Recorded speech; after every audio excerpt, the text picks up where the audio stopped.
do it. It is absolute Batman week, which means that we are very, very likely in for a great week of comics, at least one great book, as it tends to be the case with Absolute Batman. However, we do have Count them. six contenders this week. Incredible potential books. We've got Absolute Batman #4.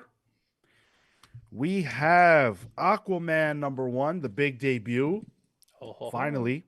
Finally, dude. Wait, you got the Ivan Reese variant there, Sean? You Ivan Reese? Yes, yes. You're a good friend. My good friend, Yeah. my best buddy. Damn, that looks good. He's finally getting the shine. To play on the Jeff Johns stuff. Hell yeah. Batman Dark Patterns #2. That won the poll this week. Uncanny X-Men #8, the finale of the raid on Grey Malkin stuff. Magic #1. You got Ooh, the nice cover I variant. wanted too. Yes, dude. Yup. Who's that? This is DNA. It's signed DNA. I used to know what that stood for, but yeah, he's a good cover artist. Could it be David Nakayama? Oh yeah, David Nakayama. He does a lot of the Yeah. art for Marvel Legends, actually. The side box art. Hell yeah. And Geiger #10, featuring a very good friend on the cover there. Can't wait to dive into that. We have on tap today Marco. What's up? We've got Tyler. What's up? I was thrown by the fact that he kept it to what's up. Like I thought, there would be more. Yeah, we got our But truth over here. I think Cale should have an ownership over like what's up. He's In what's general? up and then a X. follow-up. Right, yeah. What's up? Processed meat product. Well, Right. Okay, that's Robo Marco showing up. What Sean's trying to tell you, Sean, in a nice way, is come up with your own shit. All right. I do nothing but steal bits. I mean, coming We from someone know. who does that. I mean, that's what what's up, whatever that is, meat product is. And I'm Sean. Thank you guys for being here, whether you are live or in the future. Thank you so much for choosing us to be your review crew this week. As we showed off, we've got a great list of books on tap, so let's waste no time getting into it. Let's talk about Absolute Batman #4. This is written by Scott Snyder with a guest artist this week in Gabriel Walta, who joined the proceedings, giving regular series artist Nick Dragata just a skip month, a break month here. And I'm gonna have some things to say about that fact. Yes, indeed. Joining them is, of course, Frank Martin on the colors, letters by Clayton Cowell. We were told this would be essentially Batman Year One wrapped up in one issue. We would get essentially the broad strokes of the origin of Bruce Wayne / Batman. And that is exactly what we got.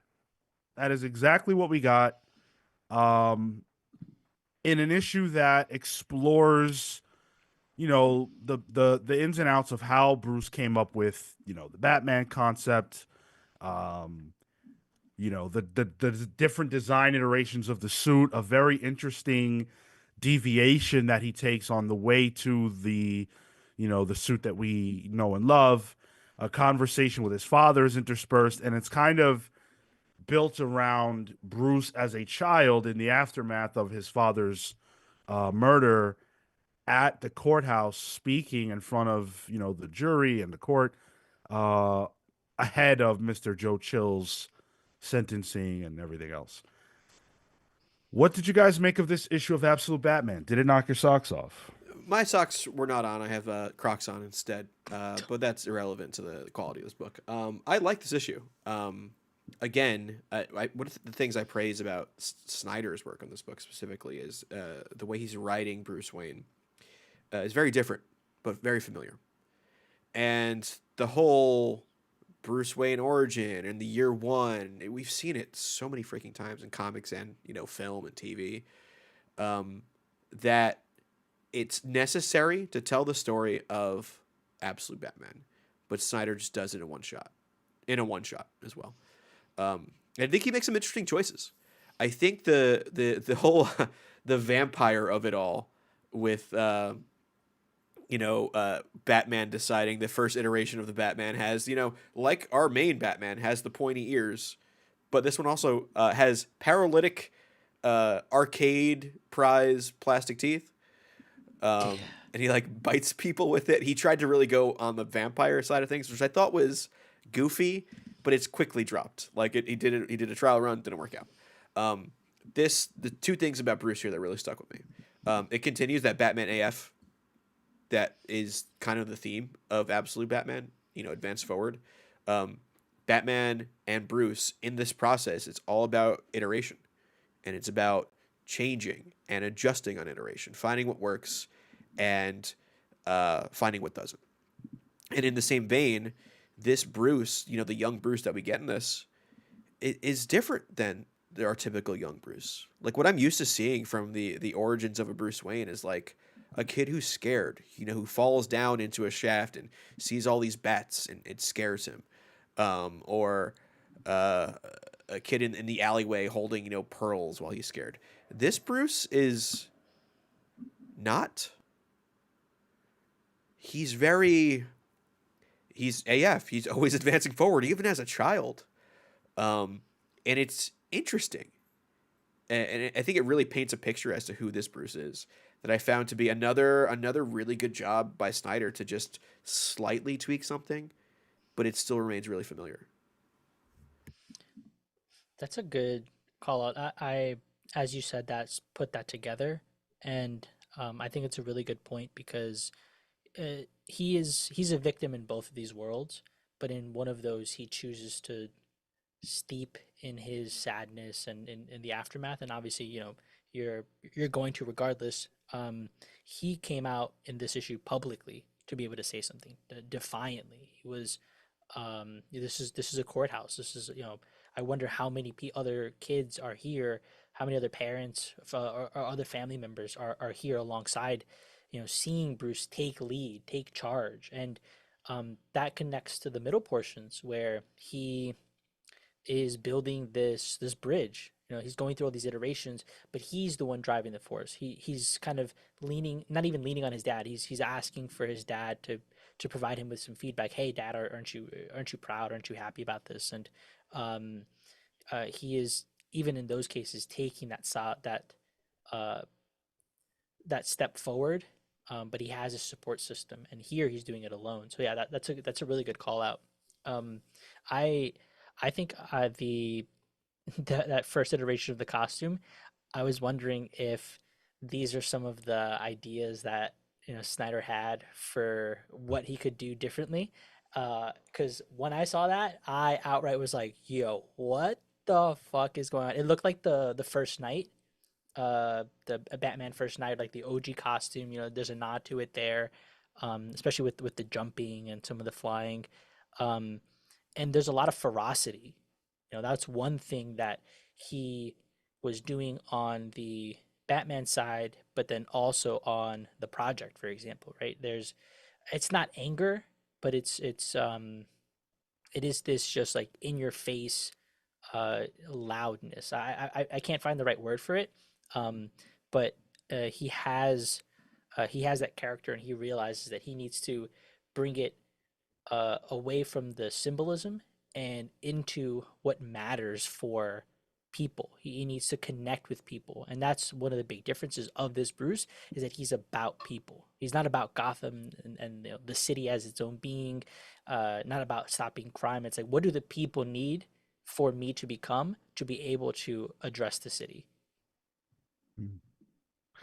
I want to say thank you to Matt Fisher for the 20 spot, kicking it off, kicking the super chats off early, Matt. Thank you. He says, Sean, hey, Tyler, did you ever find your socks? Not gonna get a foot reveal from me, Matt. Sorry. Nice try. Marco Muckhole, lol. You guys are crazy. Sean Wire, funny stuff over. Absolute really is the best book of the week, at least from DC. The delays are really annoying. Hmm. Well, Matt, Thank you for the 20. I don't know if I agree necessarily with Absolute being the best book of the week. We are discussing that. I also want to say hello to James Jones. What's up, James? Lucas Hallner, good to see you. Chop Harder Alchemist says chop them likes. I agree. Well, don't chop them, get them up, double them. Tilo, yo, what's up? What's up? Near, good to see you. Jasper Eddie, a new member of the Pals verse. His origin is impending. Thanks, Jasper. Appreciate you. CW Gordon, Comic Book History. Rami Darwish, my man, what's good? Those are just the names I can see right now. Thank you for being here. My thoughts on this issue are that it was not what I expected in the sense that it didn't do anything that felt very different than mainline as far as the origin goes. It's Mm. it's pretty much exactly what we know, what we understand. In some ways, I think this issue works a little better if we don't know that his mom lives, because that is the only real big difference in his origin as far as like how it affects his life going forward. And so, because that is something that we already know, it makes everything that is in this issue old hat. Um, I also didn't love a lot of the dialogue. I thought the conversation that Bruce has with his dad is a little hokey. There are references to like, things that feel more directed at us. Like, oh, in this world it's different and you can't be that way. That might work in another world, but in this world we have to go bigger. Like that just doesn't feel like genuine dialogue. So that was a little bit off for me. And then I guess I'm jumping around, but just scattershot. I gotta say the Gabriel Hernandez Walter art is definitely good. He does what he does, but this issue doesn't have the like whoa, or at least for me, it doesn't have the whoa. I gotta like analyze these panels and look at the shapes and designs and Mm. all the storytelling that I feel like we were getting out of Nick Dragata's work. I don't feel that same way with this. With the difference between Jagoda and Walta, I think is pretty stark when you think about like the speed in the action. Um, there's just one panel. It's a big panel, one of the pages of this issue, where Walta is drawing the bat thumbs and how Bruce is trying to iterate on getting those working. The pretty much the stilts that are attached to his cape, and it looks like a still image. It's a comic. It is a still image, but the whole idea is to trick you that some things aren't. Whereas when Dragoda did that, that had movement, even though it was a still page. I don't think Walta's art is stiff. I think there's a calmness to it, but I think that calmness Mm. loses some of the action and kineticism that Dragoda's art has had in the past 3 issues. Like I don't think it's not bad. It's good. I just think it's maybe too different. Well, think about what Walter's most known for, which is vision. And, he's doing the same thing, but over there he's drawing robots. It Mm. works a lot more when he's drawing robots. He brings that haunted quality to them, that almost ethereal nature, and it worked really well. Here, a book that I think has been driven more by passion and emotion, Walter's art just doesn't hit that same high note that we've been getting. But again, it is still good. Yeah, agreed across all of your points. The big issue was for me the kineticism. There's just not a lot of energy here. So even from that standpoint, the book felt uh, drag is too strong of a word, but it slowed it down for me. I was reading this so much slower, where I feel like the volume of panels by comparison, right? I'm speeding through the book here. I was working my way through it, and that feels a little bit different. I will Um, I will say one thing that surprised me with this. There are a couple beats that Walta hits that are actually funny. Um, in the choice of paneling, there's two specifically. There's the Batman's first costume getting undressed, and then you see the drop of the fake teeth. I thought that was a kind of yeah. a funny panel. And then the what is it, the 3 kill streak Call of Duty thing, the little remote controlled car that Batmobile that knocks over this tractor trailer. Oh, It's like a series of like close ups of this car. You're like, oh, this is the first Batmobile. It's a big.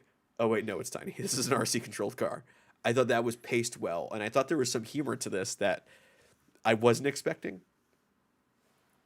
yeah, yeah. That moment was great. It made me smile, and I think that's something that's great that he was able to do.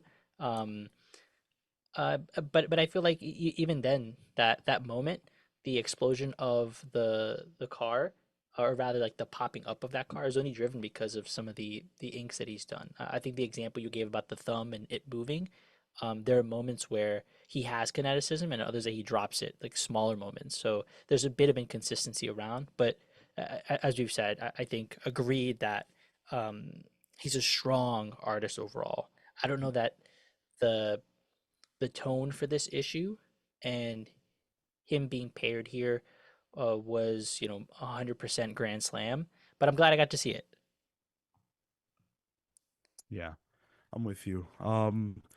The the stuff with Bruce as a, more of a vampire bat was funny. Like that was a funny angle. And I think it kind of like it almost kind of addresses, the Elseworlds stuff that we sometimes get. And then him with a gun addresses like the real OG origin of Batman from, from the earliest of days. He doesn't use it, like he doesn't shoot anybody, which I'm grateful for. We don't need to go down that road. Um, I wouldn't have wanted this to be a long drawn out like arc. I'm glad we got it all in one, especially because again, Yeah. it doesn't feel like there's a lot here. Like, do we really care to see Batman face off with the Maronis and the Falcones? Like, nah, actually, I don't need to see that here. And it's like Yeah, what the agree. movies are doing too. It's like every new movie that comes out, we get less and less of the origins because it's almost like public myth at this point. Like it's built into who the character is. It's understood. Why waste time if it's implicit? And to that, I'm glad that this is in issue 4, or it could have been in issue 5, like, and it is the one and done. Like, we're not going back in time for this, because set the precedent for what this new Batman will be. Amazing, cool. Then give me origin, because I think even as comic book readers, we're fixed to being enthralled in a story first, and then having the information be kind of supplemented. So I appreciate the decision to make this a later issue as opposed to a 2 or 3. One would have been a sin. And I also like I know some of the dialogue was considered a little much with the dad stuff, but I thought the idea that Thomas Wayne is a teacher, not a surgeon, even though he name drops wanting to be a heart surgeon. But he's a teacher. He's a man of the people, and like this is who Bruce is. And it seems like a prevalent theme throughout the Absolute books, at least the ones we have right now. I thought it was funny that Bruce calls him out for like a hot second, because I thought he was going there right. He's like, "Yo, I could have been a surgeon if it wasn't for you, kid." I was like, "Damn, dad, all right, chill." And he's like, "Oh no, but you know what I mean, right? Like I prioritize my life in different ways, and I've organized my life in different ways, and that clicked for the young Bruce, and you see that obviously in how he decides to reorient and uh, readdress the costume and his tactics and all that kind of thing. Matt Fisher with the 10 spot. I can't wait for the new Trinity to meet the old Trinity and realize that the new Trinity had it better than the old one did. So by old versus new, I'm assuming you mean the absolute versus the mainline. In which case, I would imagine that will inevitably happen, and I could see that being interesting. Although I got to tell you, Matt, I don't find that I care too much right now about that angle. Um, there are parts of me that don't want to see that ever. I know it's inevitable, and I'm sure it'll be cool when it happens. But at least for now, I'm very happy to exist in this place with these characters. I almost don't Agree. ever want it. It's just Yeah. like it's too much. Like all right, I can see where this is going down the line just based on being a comic book reader. It would almost be more impressive if they never do it. I agree with that. If they never decide to cross over, that would be a feat unto its own. But uh, there is an inevitability in There is. the big two comics. Even like Ultimate Comics, it was never supposed to cross over until it was. Till it did. Yeah. I mean, it would be a feat of money left on the table. I'll agree with that. Yeah. Matt dropping $2. So is the new Joker supposed to be super serious? That appears to be the case. Yeah, in the glimpses that we have gotten of the new Joker, he's like a super serious guy. But then he kind of has a sense of humor because I think we saw in a prior issue he owns some kind of business or something called JK Industries. So Yeah. I don't know. I thought that was just like, probably his initials, that they're gonna give him a name kind of thing. So but Yeah. yeah, he looks a little grumpy. This gets a pull from me. Not as enthusiastic as any of the prior three issues, but I still think it's a strong book. It's nice to have Gabriel Walta in as a guest, even though I wasn't in love with what he did. But I am excited to keep the main plot going forward and see Nick Dragata again. Yeah. Yeah. Agreed. It's a pull for me too. Yeah. Pull. Let's get back to the critical analysis of Dragata. I got these all right. I figured nobody's gonna. We're not. This isn't a pick a week. Yeah, there's a lot. There's a lot here on the table. One comment I want to call out before we get to the next book is Scriptured says it reminds me of Ultimates 4 in a way, but not as amazing. That is a good point because it was also issue 4 for Ultimates, and it was a quote unquote fill-in artist kind of telling this backup story of stuff we haven't seen previous to when this book started. More ways that I guess the Ultimate and the Absolute universes are kind of mirrors in some ways. Scriptured also says, I agree with y'all. I like the issue, but I didn't love it as much as the previous. I love all of the three stories, timelines individually, but I didn't like the execution of interweaving them. Yeah, man, I agree with you. And that he followed up with that comment that Tyler just read off, and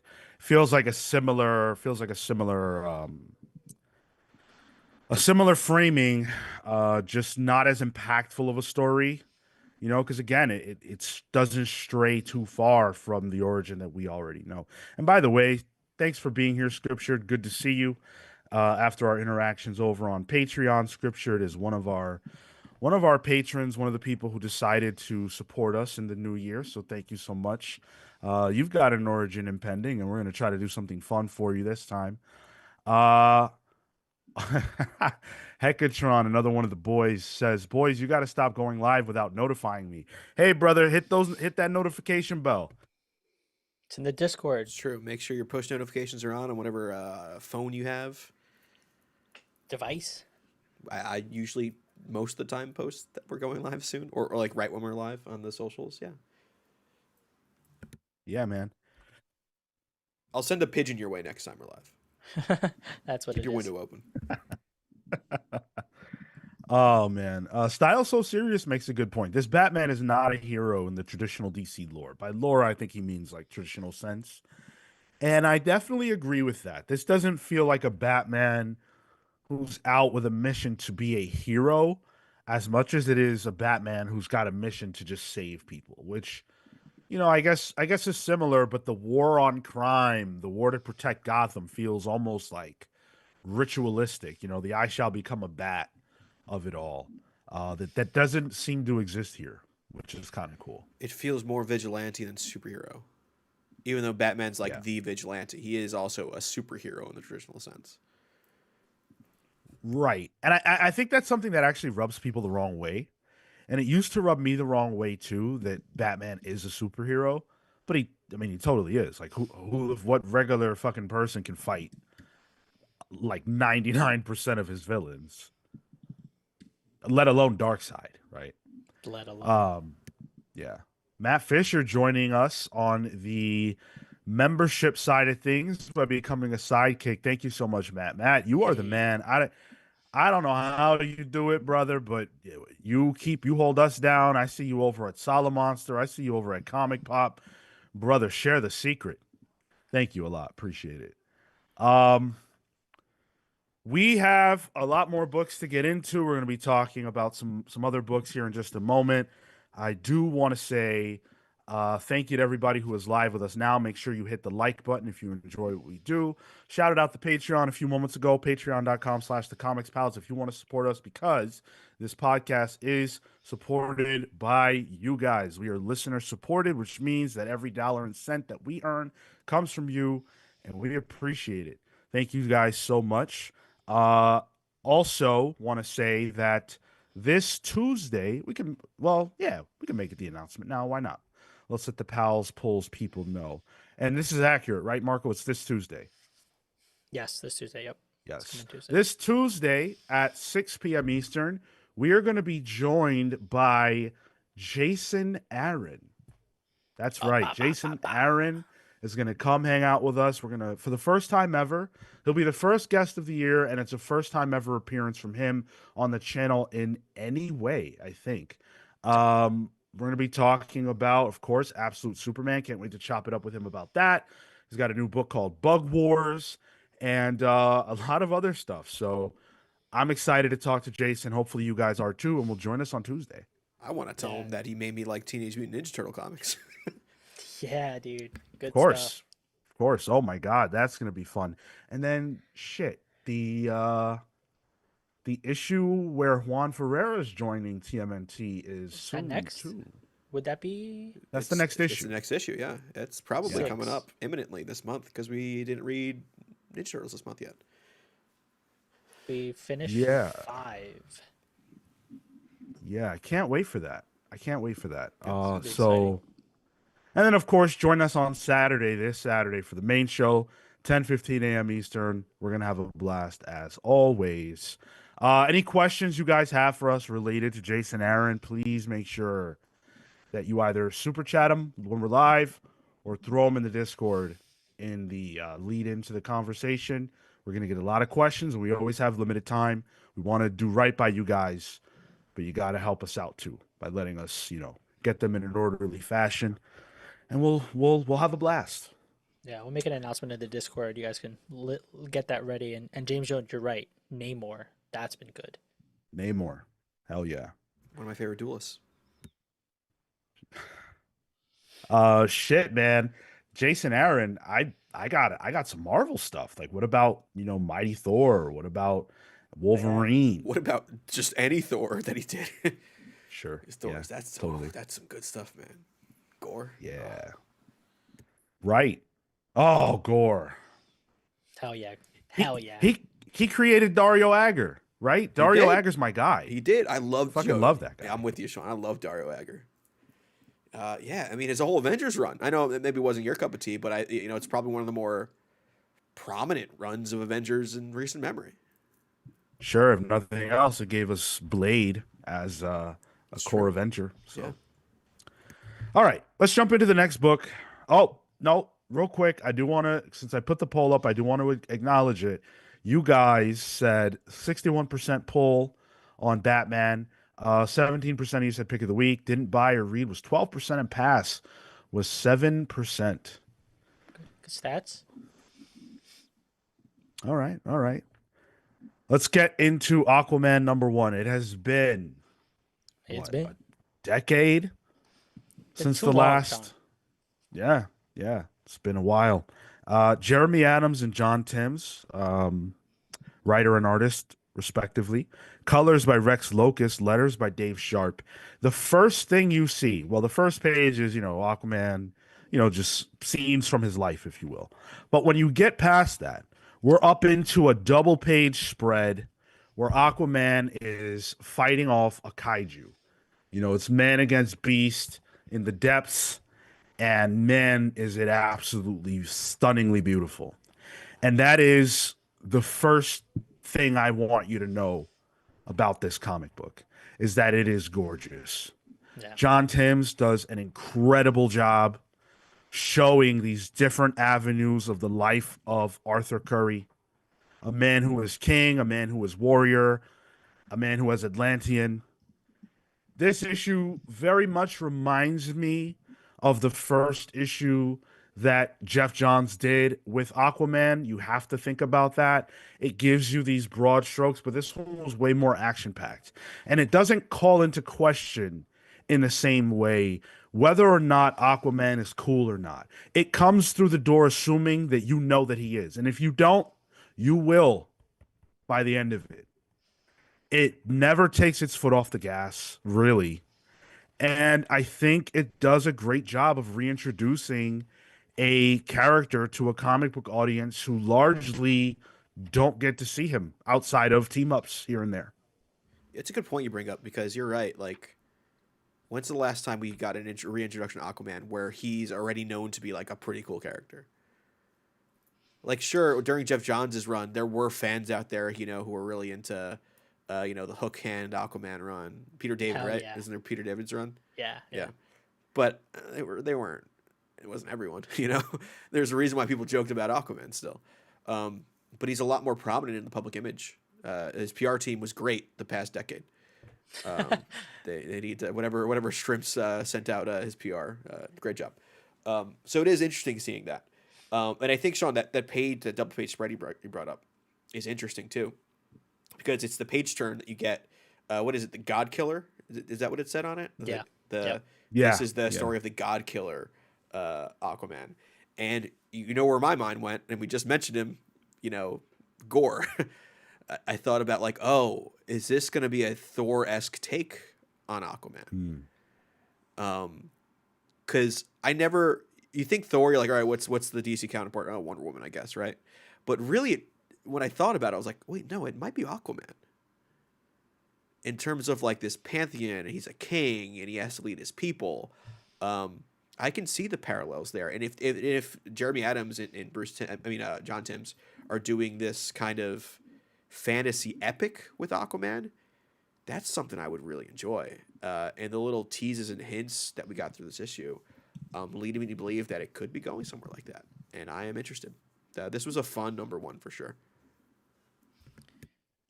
This was the first book that I read this week. I was so excited to jump into this. And I, I'm a little mixed. I had fun, but uh, maybe I feel like maybe I put a lot of expectation on the book, and that's on my part. Um, but it was fine. It didn't stir me. It didn't drive any kind of like excitement. It didn't necessarily. The art was gorgeous. The page turns, the moments were really cool. But I feel like I'm not sure what Aquaman is struggling with. He's I feel like that's typically been the framing for Aquaman. He doesn't have it together. He's trying to figure that out, and this put him in a position where all that is well and good. Here, let's just go kind of find and punch something, and I think that can work and that's fine. But I kind of like the doubt that something like a Jeff Johns brought, something like even when Cullen Bunn picked him up. I'm trying to remember when what some of the other writers had at Dan Abnett. There was Like the Jeff Parker run too. yeah, like they all played with that kind of element, and that can be, to be fair, that can be an expectation on my part. Or well, it is an expectation on my part, and so for me, I just didn't connect with this Arthur, and I want to. I very much want to connect with who he is and his struggle, but my dude's my dude's cool. He got the beard. Everything's going his way. Pfft, whatever, dude. What are you? You're the king of Atlantis. What are your problems? Marco, be honest. You were just expecting a little bit of Swamp Thing in the green in this. When that like circle thing happened, I'm like, oh, are they doing it? Nope. Is he coming out? Nope. And then it was a big old nope. But I think overall, my bias aside, this was a strong issue and an introduction for somebody who is not familiar with the character. I think that this does the necessary work to give you an Aquaman who can be fun, and that at the very least is good on Adam's part. The one critique I wanted to give this book is I think it's like the first 25% of it. It's a lot of Aquaman. Like, it almost feels like a high school drama. It's like, how did I get here? And it's like little snippets of his life where he just looks a little bored. I felt that was a little tonally off for the rest of the book. But then we get into him using his new power set, Merrick trying to teach him, and then it kind of gains momentum early on. But like that montage that we get of him just like being sad and bored, was like, all right, we're doing the montage to catch us up. Felt like '90s teen movie. But other than that, I thought it was a pretty good issue. Dude, I love that he fought that like water creature and it gave him a chance to show off, his new power set and how easily he was able to dispatch that. Like, I don't really care about Aquaman, but I do care about Jeremy Adams and John Timms, and the same way I cared about Jeff Johns and Yvonne Reese on Aquaman. And they're pushing me to care about the character. They're doing things that I'm into. Like the caption for the next issue T says, next time, the man on the mountain, the prophecy, the blue, Aquaman is back, baby. Like, yeah, like fuck yeah. What's the blue? I don't know. Who's the man on the mountain? I don't know. What's the prophecy? Who the fuck knows? I want to know. You know what I'm saying? And that's exciting. Like, make me care. Take this character that I don't know about and take me and bring us on a ride. That's exciting. If I assume, like Marco, you said, it feels like he's on top, and I assume that if he's on top right now in issue one, that's because there's only one way to go but down, and that we're gonna see some things that are gonna challenge his understanding of himself, of the blue, of the water. I feel like there's a lot of that coming. This issue had a lot of promise for me. I always talk about the contract of an issue one, and this told me that I'm in for a ride, that it's gonna be fun, that the art is gonna be stellar, and they're gonna continue to do cool shit with this character. I sign. I sign. And I thought I mean, I guess spoiler for the end of the book, but that Omega symbol was like, oh, this is touching on that stuff too? Yeah. Like, that only means one That- thing. Right. And it's happening in an Aquaman book? That's interesting. That was a big That- question mark for me that I enjoyed. That was something I wanted to shout out. I thought it a brave choice that presumably they're going to deal with the Omega pieces with Darkseid here, as opposed to like a New Gods where it's kind of tangential. It's about the effects of that, about something like Justice League where there's just like a mystery in the background. But this was a direct call out to that, so I thought that was very interesting, and that was the part that I was more interested in. How is Aquaman going to be a part of something of consequence with the Omega pieces? Do you guys remember what that pearl is from? There was a lot of editorial references about the pearl. Like, it was in the Flashpoint thing that Jeff Johns did recently. And I was like, what? Oh, okay. Yeah. Interesting. I don't remember that. Yeah. But I only remember it from Flashpoint. I don't know if I read any of the other things that were referenced. But like what a pull. That's like that is almost ancient history. I mean, it's only like a few years ago, but it just feels like something to pull from. Like, that could have been anything. It could have been brand new. It feels like, oh shit, that exists. Let's use it.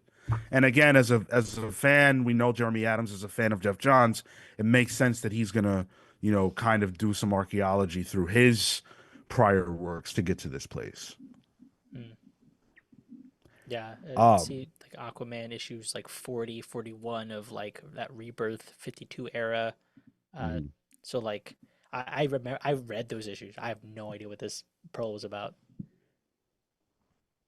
Yeah, it's possible that they're tying it into Darkseid. I don't remember all the like specificities of it, but you guys were talking about the Omega symbol being there, and I have to praise DC again on the Marvel podcast for doing a great job of synergy and through line. That's not going to take this book over. This book is not about Darkseid. This book is not about Aquaman's journey to Apocalypse. But they are seeding stuff that makes this book feel more interconnected to DC, so that if you're reading the rest of what is going on, when you see that, you're like, oh shit, that ties into that, and this is that, and that's happening in New Gods. That's all good. All that does is make people buy more comics. And it's not cheap. It's not cheap as long as the stories are meaningful. So I'm really happy with that. Um, this was very close to my pick of the week. I Oh wow. Yeah, I really, really, really liked it. I am gonna say easy pull, two green flags, really great debut on Jeremy Adams and John Tim's part. Yeah, agreed. This was a pull. I want more. I want more, and that's not a bad thing. If anything, I have faith that Adams can can give me that. So I'm on the hook for this one. It's a pull for me too. Not my pick of the week, but it's a pull. And then the Justice League issues is not actually, sorry, New 52. This is the Dan Abnett stuff that happened after. This is from like 2019. So did not read that stuff. I think that was right before Jeff Parker. I think. I might have been, yeah. Let's go ahead and close this poll and see what you guys are saying. 61% of you say pull. Oh yeah. Pass is 14%. Let's hear from some of the passers. Is it like you read it and you just don't care about Aquaman? Like what inspired that pass? 14% didn't buy or read. 8% saying pick of the week. So obviously, largely you guys are into it. I am curious about what you didn't like. Maybe they're just can't swim or just don't eat fish. Pescatarians. Yeah, Hey, that I means they can't only eat swim and fish. I don't eat fish. I'm right there. I'm in the pocket. Stuck Uh, alongside. Hell yeah. Cole said, I'm on board for this book. I like how it plays into All In, and Jeremy Adams earned my trust, plus Tim's art is great. That's a perfect summation of how I feel, dude. Yeah. Yeah. I'm right there with you. Um, what are his new powers? Comic book history asks. He has hydrokinesis, water kinesis, whatever. He can, manipulate water with his mind.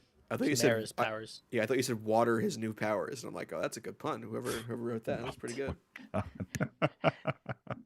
Yeah, he has a water kinesis type thing, which has been played into in the past with like magic.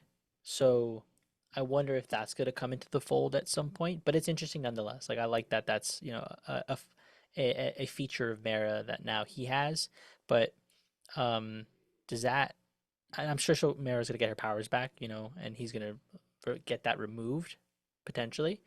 Um, but a little sad that Mara is kind of being put in the background, I guess, without the powers. Yo, they just made her the stay-at-home mom, which, Word, they did, dude. and they wrote her Yeah, out of the book. Like, damn, Sidelined. serious. go Amber stay Heard, they were like, they didn't want any of that. stay home. Daddy's gotta go work. Yeah, she's been like Queen of Atlantis. That is okay. That is a gripe I have with this book. It did sideline Mara completely. Like they solar power set, and they were like, all right, let me get the useful part of you, and then the rest of you can stay in a little pearl. Um, let's see. Uncanny Suit says Kenny Goat Omega. How'd you feel about his return last night or his return over the weekend? Tilo says I just don't care about Aquaman. Yeah, I get that. I totally get that. I like Aquaman when he's written well. I don't seek him out necessarily, but if you put a name I care about on the book, a couple names, I'll be there. I'll show up, and I'm glad I did this time. I liked it when he was a meme too, when he was just riding those seahorse skis or dolphin skis on the Super They have Friends. the Chop Harder Alchemist says I wanted to read it, but budget is getting up there with the pull. I'll catch it on Infinite Ultra in a month, dude. Are we not all feeling that right now? Like they're like think about the problem that we have of like there's just so many good comics. There's a deluge of great books on stands and we have to make tough decisions now. I was hoping to drop a book this week, and then the next issue I read made me really like it. So What was that? we're gonna get to it. Is it on the docket? It Okay. is, yeah. Very yeah. good. I wish the app had a feature that I could uh, put on my wish list. Like I can't access the book yet, but I could click on this and be like, "Yo, I in when it becomes ready, notify me." Because I have to remember that there are issues, there are books that we've read that we haven't touched back on the show that I've decided, I'm not gonna buy that. I like the first issue. Let me read it on the wait for the app. But dude, 3 months, 6 months happens slow, and then I don't remember that it comes out. that is definitely why like I generally don't get with apps. I mean, I don't like digital books, but like even with that in mind, I just wouldn't remember to check. Without the physicality of it, it's out of sight, out of mind, in a way. Yeah. Yeah, Yeah. even if it was trades, dude, like I don't even check that section of of my shop. Like I don't know when they come out. When I look at previews, I don't I when once it gets to trades, I stop looking. Yeah, It, yeah. The only reason I know is because Comixology will, sell a trade. Otherwise, I'll forget about it. I used to pick up Saga physically. That was like that was the last vestige of my physical comics. As soon as I stopped picking that up physically, I'm so behind on it. Yep. Yep. Yeah. Why bother? It's a bummer. But what's not a bummer is that you guys voted Batman Dark Patterns #2 as the winner of the listener pick poll. That comes as very little surprise because it was pretty much a smackdown. I mean, Transformers put up a fight, but largely you guys wanted us to read Batman Dark Patterns. The next poll for this week isn't up yet. I'm sorry I was tardy, but I will get it up here after the show. I encourage you guys to vote when it goes up. Hey, Matthew Price, how you doing, dude? I want to shout out Matthew Price real quick. Matthew Price made the decision to become a Palsverse legend, and I am really grateful for that, dude. I'm going to be messaging you here shortly. You are fantastic, and I appreciate you being a part of this journey with us. For it's been a minute. It's been a minute now. So thank you for that. Really appreciate you. Let's get into Batman Dark Patterns now. This is written by Dan Waters with Hayden Sherman on art, Triana Farrell on colors, Frank Vetkovic on letters, and Ariana Totoro. Oh, that's the editor. But why not shout out Ariana Totoro as the editor? Why not? So this picks up pretty closely from where the last issue left off. Batman has to go and fight against this dude who has been stabbing himself apparently. I guess he's going by the Wounded. And Batman has to go confront him. They have a confrontation. Batman sprays him down with some, tries to chloroform him. That's one way to pick up a date, Bruce. That's Yikes. that's me spraying axe at Comic Con attendees. Just taking them the fuck out. Yeah, a foreign element enters their system. Oh shit! We say that as comic book fans who go to Comic Con. Oh yeah. Um and so this feels like a very sort of classic Batman issue in a lot of ways. Batman versus this guy. There's some criminal, low to the ground stuff going on. There's a crazy doctor who can't be trusted. But you know what? I loved everything about this. This was my pick of the week. This was Yes. an excellent comic book. And I got to tell you, not only does it not hurt, it exponentially helps that Hayden Sherman is on this and doing incredible stuff. I'd agree. So the book that I said I wanted to drop was this book, and then issue 2 blew my pants off. That's why Ah. we're chest up. I figured. I wasn't too hot on the first issue. I thought it kind of dragged along, and which I find with Dan Waters, that's sometimes an issue with his work for me. But I thought this one was paced much better. It was much more like, all right, I see what beat we're in this 3-part story, and I was seeing the layout of this thing. And I thought it was just a really good, just detective story. Batman trying to do detective work. He gets a stakeout. When's the last time you saw Batman do a stakeout? Right. So it's been a while. But Hayden Sherman, they went all in on this. There are multiple pages where I was like, okay, I read the page. Let me sit with it for a bit, which is not often for me in comics anymore. There's the 2 pages that stand out to me. It's the Jim Gordon page, where the panel work is his collar. It's the collar of like his duster. You can see like the angle in it. It's just like, oh, the form of the character is merged into the panel layout, which Hayden is doing in Absolute Wonder Woman in certain ways. But like, that's great. That is just awesome work. That's a great use of the page. And then the stakeout scene, where using the binoculars, the night vision, binoculars, and then what we see of Batman is in the shape of binoculars. Like it makes sense, but I don't think I've seen that before. Hmm. And it almost is dumb that I've not seen that before. And it kind of adds a rhythm to the page too. That's like, all right, Batman's point of view. Uh, there was another one, Sean, with it Oh, was that actually one's you good can too. see the night vision, but yeah, that's the Batman's forehead there. Yeah, I just wanted to point this out. I just thought this was nuts, where it's, the panel, the page and panels take the shape of Batman's head. That's just It sick, man. it's not even just the shape. Look at the panel where his forehead is. It's the Sean. Can you go back to the page you just showed actually? Yeah, you got it. Because it's the curvature of his head is then adding a fishbowl effect to the what we're seeing in the actual panel. And you can And you even can if you see keep the ears. Yeah, the if you're assuming the light also based on sorry Sean, if you put that back up, Mhm. if you're assuming the light is also coming from the, in this case, the right side, you can see that the light bulb there is the shine that would be an exterior light if that was just his head alone. Mm, Yeah, bro, this should Sean, can you go to the last page, because that was the you one I yeah. got was it. gonna shout out. Look at all these pages we're shouting out. Like this is I know, like dude. this just shows how good the design is of this. So this one was crazy for me, because it looks like the panels are, I almost imagine them as like flaps, and they're being layered one on top of the other, with the centerpiece being a focal point where we switch camera views, where we're like interpolating, where we're seeing the bad guys enter, then the scene in the middle where you have the doctor, it's flipping perspective in that other bottom panel, and then we get to the wounded man. It does The feel like we're Hayden's almost doing. swinging the camera Yes, in the direction. exactly, It's like right? okay, yeah, it's like Like, Hayden's camera work. I know it's perspective, but like I'm just a film guy, so it's just insane what they're doing. yeah, I mean that's why I think about it is camera work. Like someone is there shooting something, and then I think Hayden has figured out how to do that incredibly effectively. This was also my pick of the week, and similar to Tyler, Nice. um, I was not hot on the first issue. I don't believe I was on that episode, but I was not hot on this book, and this turned it around, man. I did not. Did I read this last? No, I didn't. But I was not looking forward to it necessarily, so I kind of kept it to the back of the pile. Exact same And thing. Yeah, yeah, this was wild for me.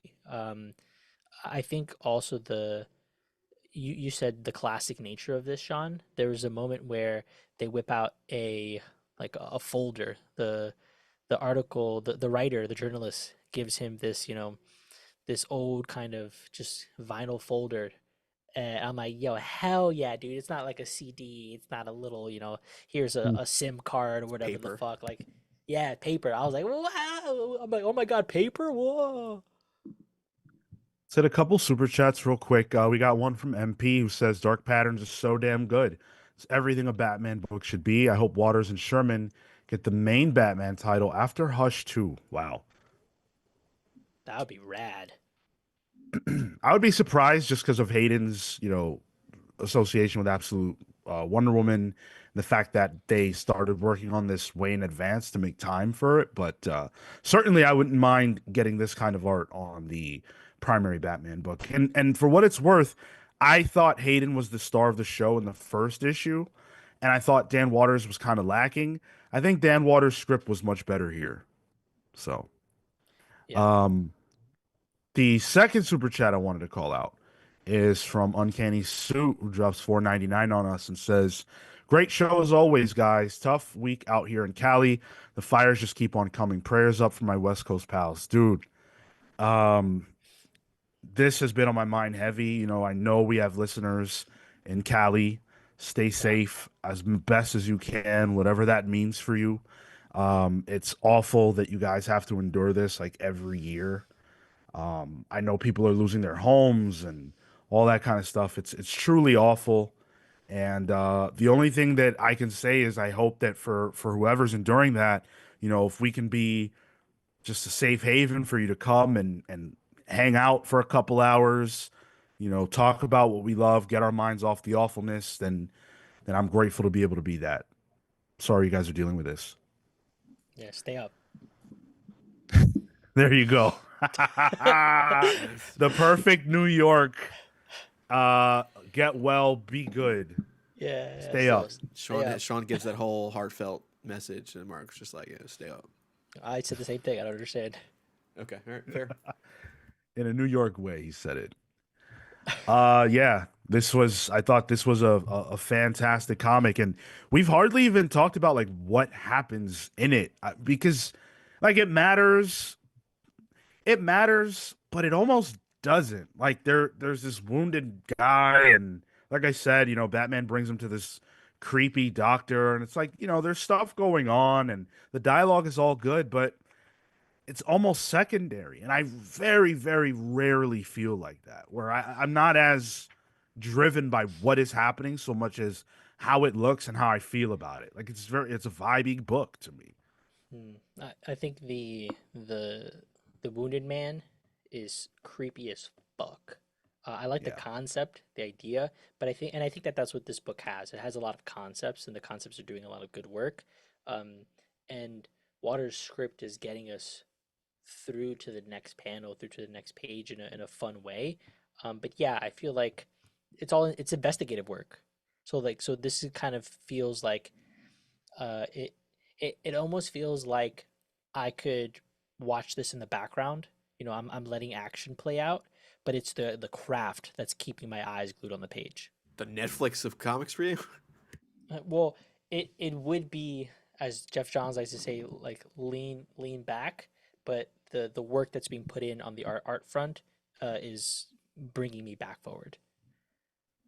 I just heard Jeff Johns singing Fat Joe in my head when he said that. I wonder what super chat amount it would take to get him to do that. Yeah, I don't think there's a number, honestly. That's he'd do it. Especially He'd do it. because we receive the super chats.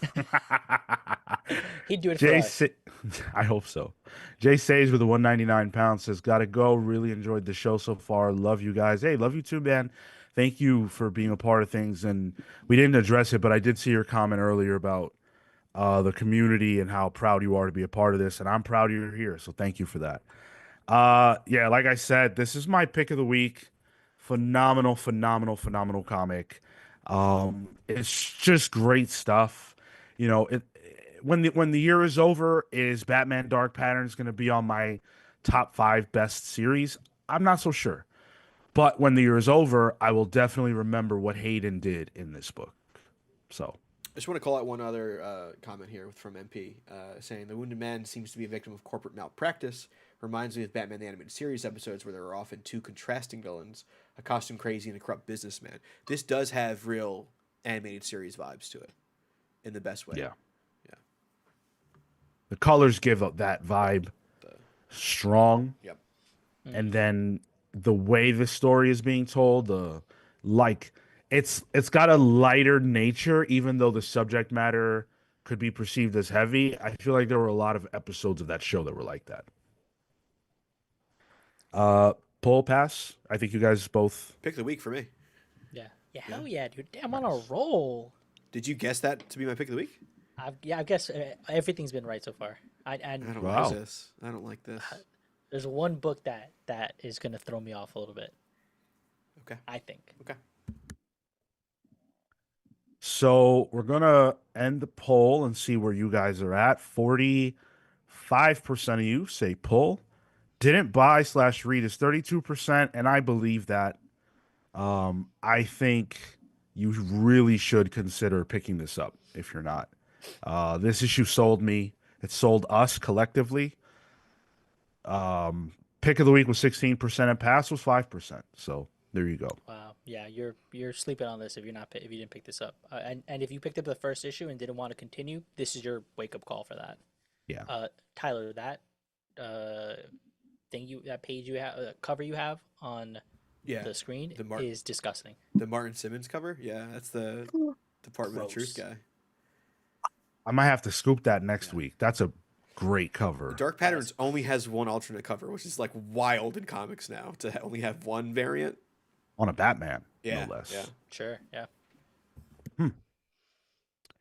All right. Let's keep it rocking. Let's talk about Uncanny X-Men number 8. This is the 4th part of the Raid on Grey Malkin story, written by Gail Simone with art by Javier Garon, colors by Matt Wilson, letters by Clayton Cowles. Now, this is the finale of the event.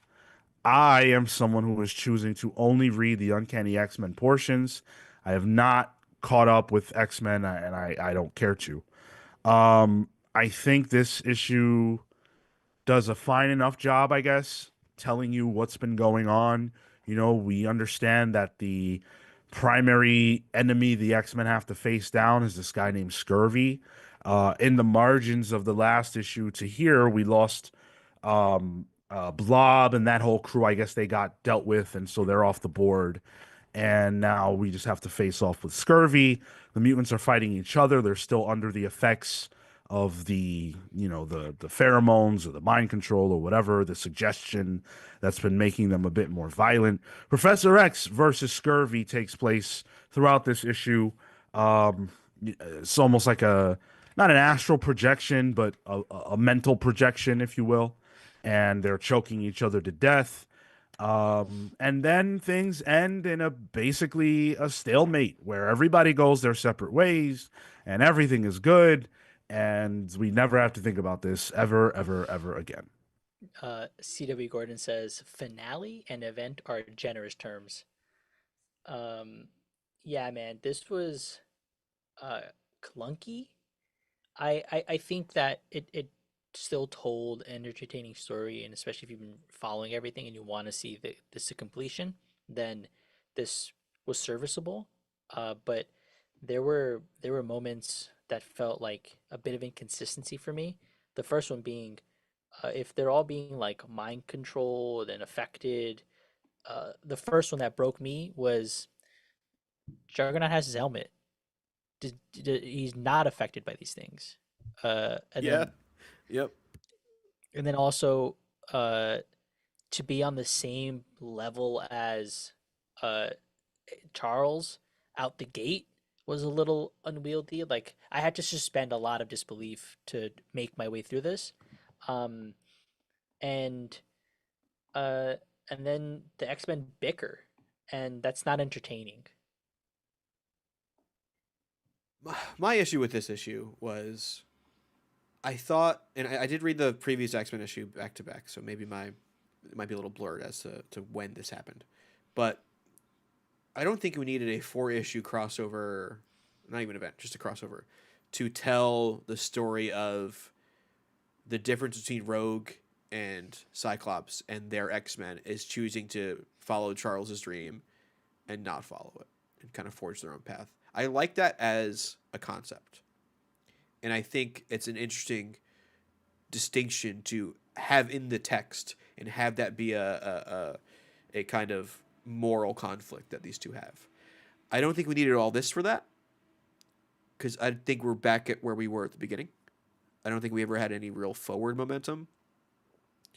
There are the Juggernaut thing. I did catch Marco. I was like, wait a minute, that doesn't track. And then like Rogue calls Cyclops out for having Magneto on his team. Like you're everyone's cool with Magneto now, aren't you in the know? Word. Like especially you, Are we Rogue. boys? You were sleeping with him.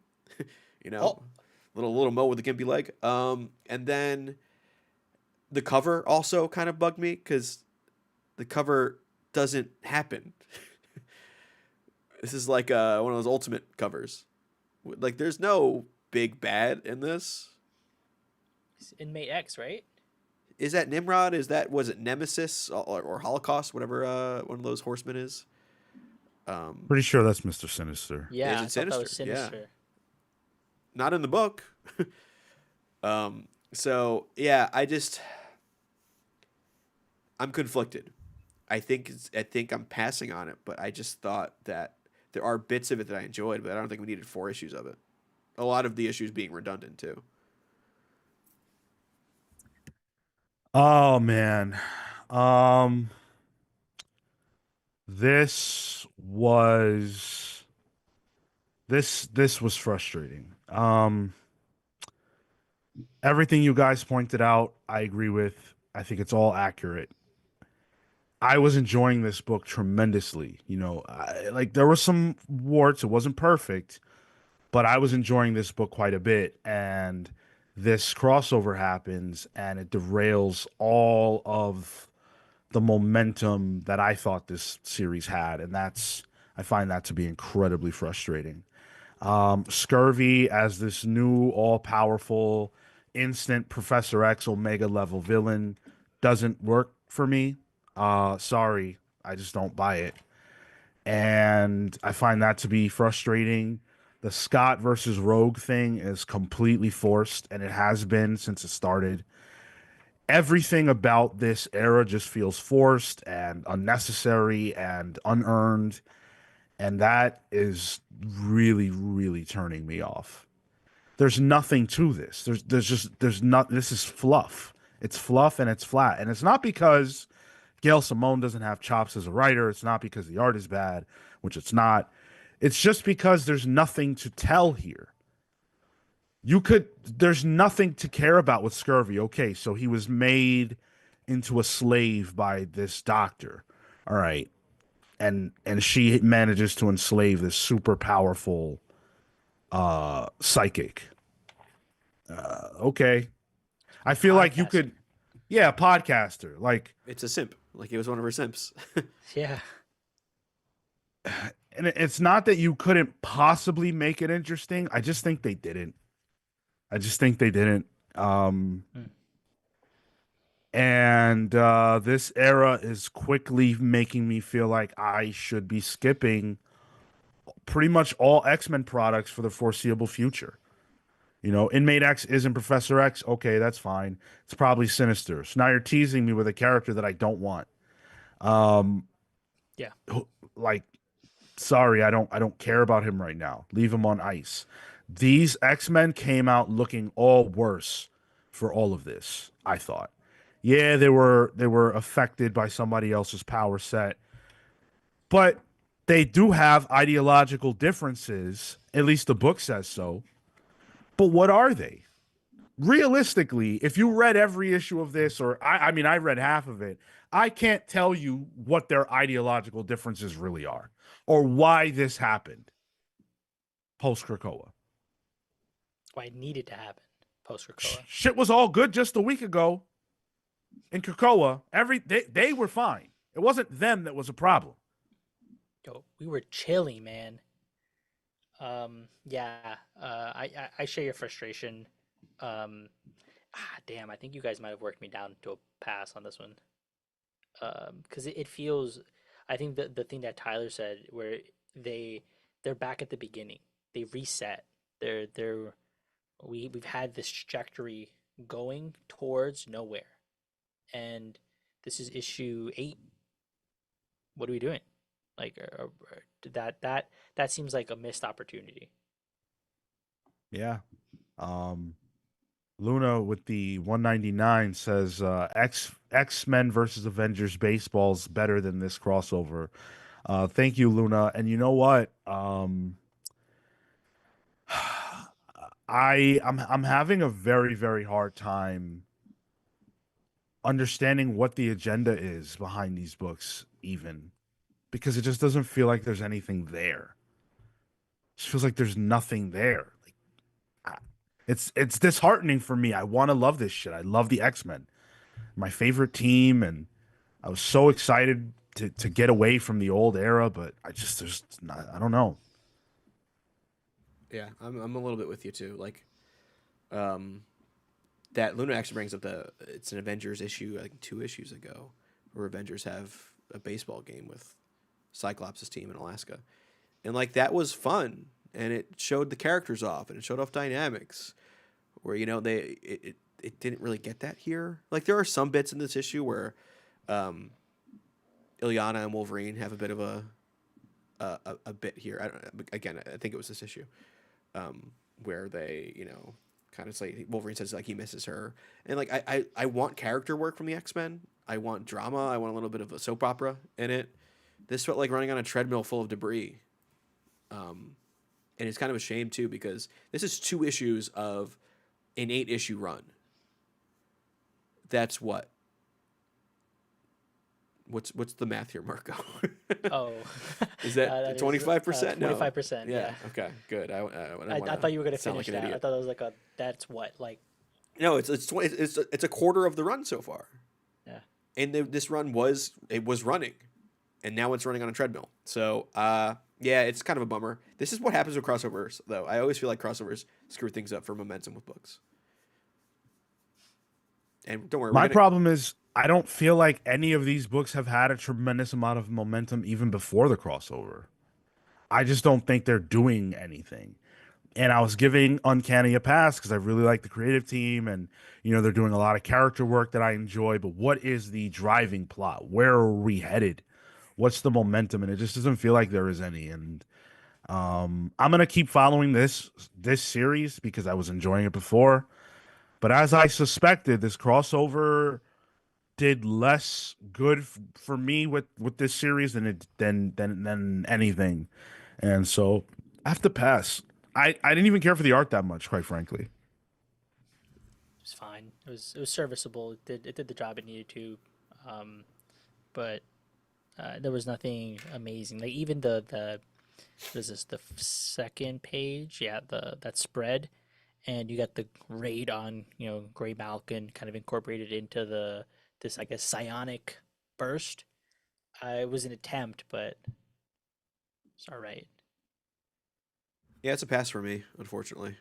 I'm reading a good amount of the X books right now, and it sucks. Like the big team books are where I'm like, it's fine, it's fine. NYX is probably the best team book in my opinion right now, but it's more what I want. It's drama, it's character work, it's interpersonal relationships. Same Uh, with Exceptional. yeah, I'm not up to date on it, but yeah, I can see that. It's fun. Yeah, pass for me. I was a pull, but yeah, this conversation has kind of brought that down. I hate to do it to you, Marco. I hate to do it, but this just wasn't it. Um, let's see. What else do we have here? I had over here Corbin Hideout. It's been mentioned. I depend on you guys for the X-Men. I haven't touched them yet, unfortunately.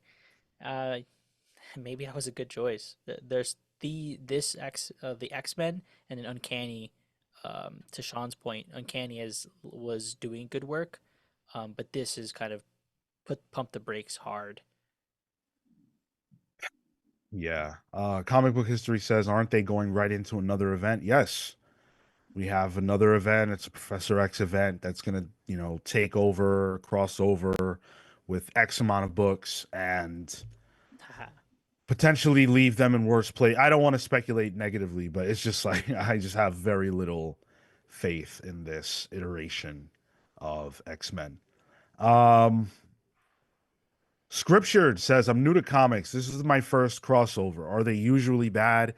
I mean, everybody has their own feelings on crossovers. Personally, I don't prejudge crossovers in the sense that, like, I don't have a mindset on events or crossovers. Generally, I look forward to events and crossovers. Uh, but unfortunately, it depends radically on creative team, on content. What is the idea? What's the story? What's the gimmick? All those things matter a lot more than just inherently the idea that it's a crossover. And sometimes crossovers are editorial tricks to help the sales of another book if it's tied in with a book that's selling well. So sometimes it could be iffy, but like a good crossover that comes to mind is Animal Man and Swamp Thing or New 52 with the Rot World. That was a crossover. That was hot. So it could work with the story that it's given, but it is a bit of a crapshoot whether or not it works. Banksy Maine says X-Men is in a sad state, and it really sucks, especially after being so invested in the Krakoan era. I stuck that through until the bitter end. Right. Like we're coming off an era that, for me was about 2 years of really quality stuff. And then about a year of solid stuff, and then a year of like, what am I reading? Now we're into an era of not only what am I reading, but also like, why should I care? And I'm still waiting for that incentive. I'm still waiting for the why should I care to kick in. And nobody has been able to deliver that. So I'm struggling.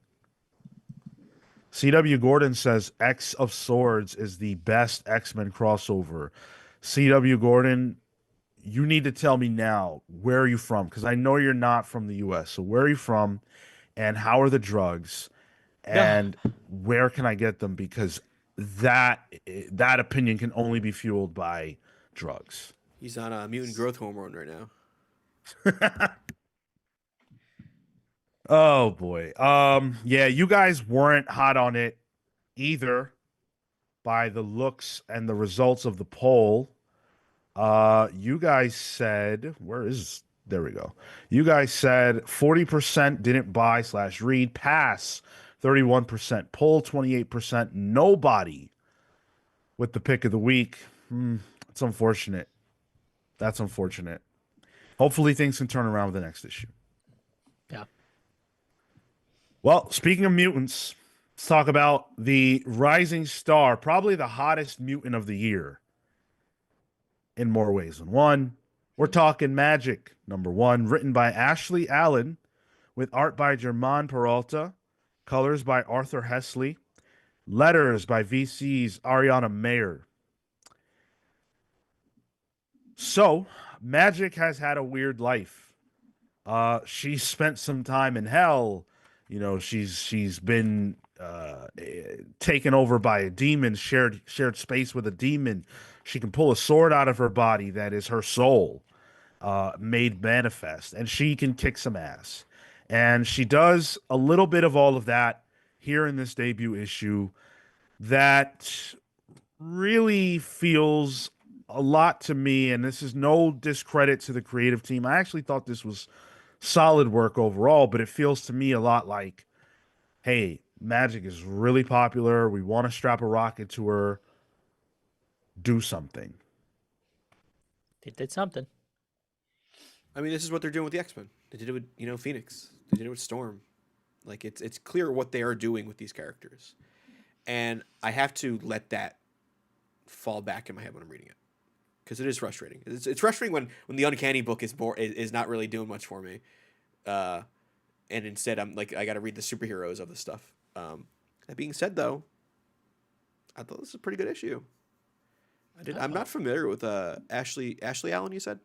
Yeah. yeah. I'm not familiar with the work. I am familiar with Germán Peralta, though. I have the Magneto that I have sketched behind me as a commission done by him. Um, and as soon as I saw that art, I was like, oh, hell yeah. There's some panels here that are just like good comic booking. There's one of like Magic where it's like a close up of her face with a sword behind her. It's like a quick little sliver panel at the bottom of the page. I think there's good work there. And I think Magic's one of those characters that kind of does already exist outside of the X-Men. With all her history with Limbo and the idea of magic, she kind of can live outside of that mutant sphere. So I was totally fine with having that in this book. And I thought the villain guy, whatever his name was, I thought that shit was cool. This dude could just he felt like a not like a Dark Souls, but like a some kind of rogue like video game boss. It's like, all right, well, I didn't know he could split his bullets too. I didn't know he could do cluster bullets. Like I just thought like there's a lot of cool elements in this book that Mm. ultimately led to a fun issue for me. It's not great. It's like not reinventing the wheel, but I thought it was a pretty solid fun issue. This was similar to Uncanny, passable. Um, I the I forgot the villain was in this until you brought him up, and I was like, oh yeah, that's right. This like continues past the demons that happen. Um, that part lost me because there was multiple characters in the background doing things and doing magic as well. I love um magic for the Chris Claremont stuff when she was trapped in limbo and that whole arc, and there's so much weight there with her character, and here she's just swinging her sword around, and that doesn't interest me. I'm sympathetic to the girl and to uh the character and her plight, but um that's not on display here. She's just gonna kick ass, and I'm sure that can be fine and action packed. Um, but there were moments, even with the art, that I would hope would help out. That there were panels, and I find this to be kind of a sin. There are panels where it's the same page, but the action happens in like a single movement or two of uh the of what goes on. Like you're not given a dynamic moment. There's the parts where the demon starts to take this girl, and it's the same panel, just uh 4 times over. Yes, the characters in there change and the elements move, but that's not dynamic. That is not inventive. That feels uh it feels like you could represent the heightened moment of those panels in better ways to be able to produce more emotional weight. And I found that there were a lot of those moments here in this book. So like from an art standpoint, it didn't engage me, and then also from a story point, it story standpoint, it did engage me. I didn't care for Liana here, and um, the art functioned sometimes. I really like the art. Peralta is a strong talent, and I thought he was a solid choice for this. I think what this book was missing for me most is first of all a dynamic point of entry. It's like stop me if you've heard this one before. Traumatized character who has been used and abused in the past encounters a situation in which someone else is being used and abused, and they don't want to see that stand. So they take it upon themselves to try to save people because they have to. It not only is it a well-worn trope, it's actually the exact same strategy as the X-23 book on the stance. The first issue is this same issue, but you can swap out the actual physical realities of it. But it's the same premise, and I find that to be blisteringly boring. Magic is a character who has a lot of sides to her. And I think that a strong voice and a strong mission statement was needed to bring that to life because there is a lot of possibility with this character, but I just don't think that this series capitalized on that. It's another X-Men solo book where they need to leave the team to go help mutants. Right.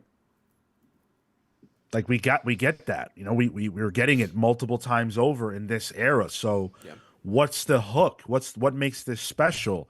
And the reason why, like, if you aren't sure why this book was published, there's like 20 something variants for this Damn. comic. There's literally a You know, Marvel Rivals variant too. Right. Like Yeah. Magic is hyper popular and they want to cash in and I'm all about it, but I don't think that has to mean you can't do something meaningful with the story. But they just didn't. They just didn't. The Deadpool and Wolverine book, that was awesome. All right, that you can do those things. That's fine. But I think engage the reader, and in my opinion, engage the reader a bit more intelligently. And I think if issue Yeah. two kind of leans more into the Dark Child part of it, why was Dark Child so quiet during Krakoa? Why is she more active now? If they lean into that part, I think that can set it apart from like, oh, helping mutants some more. Um, so I'm gonna give it an issue two for sure. But even though I like this issue, it does need some legs for me to kind of get into it for the long run. Is it a ongoing? It's an ongoing, right? I believe it is. Yeah, because There's it was nothing marketed that way. on the cover at least or interior to give me any other impression, so I just Yeah, assume it is. I think on social media was like, oh, it's her first ongoing. Is what I was reading. So, okay, Yeah. Yeah. yeah, it's gonna need Uh, more legs for me to kind of get into it. she's done DC Legion of Bloom. I know what you did last Crisis. Like some miscellaneous things here and there. So yeah, this seems to be the first ongoing to have. You're talking about Ashley Allen because he was talking about Magic, the Oh, character. sorry. I thought Yeah, you I was meant talking about Magic, Ashley. but yeah, Sorry. Okay. Um, Ashley won or was a member of the Milestone Initiative. Oh, And so she's done stuff over there, as Marco just illuminated. She has a few Marvel credits under her belt as well. But yeah, I mean, she's learning, she's um doing her stuff. I mean, I'm not bothered by a new-ish writer getting a shot. I just think that I would have preferred it if the Magic book, the character you're trying to build up, had a it just had a stronger voice. That's all. That's really, really what this was lacking for me. And I don't think I care to come back for more, even though I like the art a lot, because it just doesn't have that edge or that angle to it that I need to continue reading a book. It's too straightforward. Yeah, yeah, this was a pass for me. Even though I play a lot of Marvel Rivals and I play support and I hate to see Magic coming because probably I'm gonna get fucked up. I'm gonna stick with this Magic for at least another issue. I think I'm a pass. If I buy the next issue, it will be a game time decision. It will be based on the covers that I see and that kind of thing. So not on your pull list. No. Okay. No, and I'm going to talk about that. Good. I'm Yeah, I going to wanted talk to update about that here Yeah. a little bit later because Pals Pulls viewers might not even know Yeah. what you're referencing, but we'll get into that. Um, Comics Tropes asks Popeyes, pull or pass? Ooh, which Popeyes we talking? Public domain Popeye. The restaurant or the yeah, the character? He's talking about Popeyes, the food establishment, and I am a pick of the week on Popeyes. I have a standing date on Wednesday night with Popeyes and AEW. That's what I do on Wednesday nights. I Man go of to ritual. Popeyes, I grab the same exact order, I come home, I turn on AEW, and I cry while I eat. That's what I do. Sometimes the biscuit's a little dry. You got to moisten it up. I can't even Yeah. eat that biscuit, brother, because it is made with milk. Oh, buttermilk. Oh, that's why Yep. my stomach hurts. Damn. Man, I gotta. Popeyes is the reason that I grew up to learn to eat spinach. Uh, The cream spinach. cause no, just regular spinach. Oh, okay. Like my Oh, you're talking parents about the would- character. I'm talking about the character. My Okay. parents would be like, "Don't you want to be like Popeyes? Like Popeye?" Why are you And saying they- Popeyes? I meant Popeye. I keep thinking about Popeyes. Because that's what we were talking about. You're the only one talking about Popeye. I- and they made me eat. They would make me eat spinach because of that. I got nothing here, Beautiful. Sean. We're good. Fair enough. Near says we need a Sean's order for the show. If you want to know my order to Popeyes, it's really simple, bro. I get a 4-piece, all right? If I go physically, then I get a large meal, which means the fries will be large. That's really all a large meal is at Popeyes. You get large fries. And a Sprite, because I drink Sprite. That's it. Not the strips, right? No, the 4-piece signature chicken classic meal. All So right. spicy. No spicy. I do occasionally I do spicy, but I don't like to have a spicy butt. You know what I mean? So Is the large when you get there in person? Is that like a treat because you went to get it? it's a cost effectiveness situation because you know Fair, how it is. yeah. When you Uber Eat, I live 2 blocks away from Popeyes. I got to get my freaking ass up You are and not head allowed, to that store. You're not allowed to Uber Eats if you live 2 blocks from it. But Yeah. that's what I'm saying. So I make sure to get out there and I spend it costs me about $1 more and I'm comfortable with that. If I Uber Eats that same order, it comes out to like 30 something dollars before a tip. My brother, what the fuck do you want from me? 30 something dollars for Popeyes?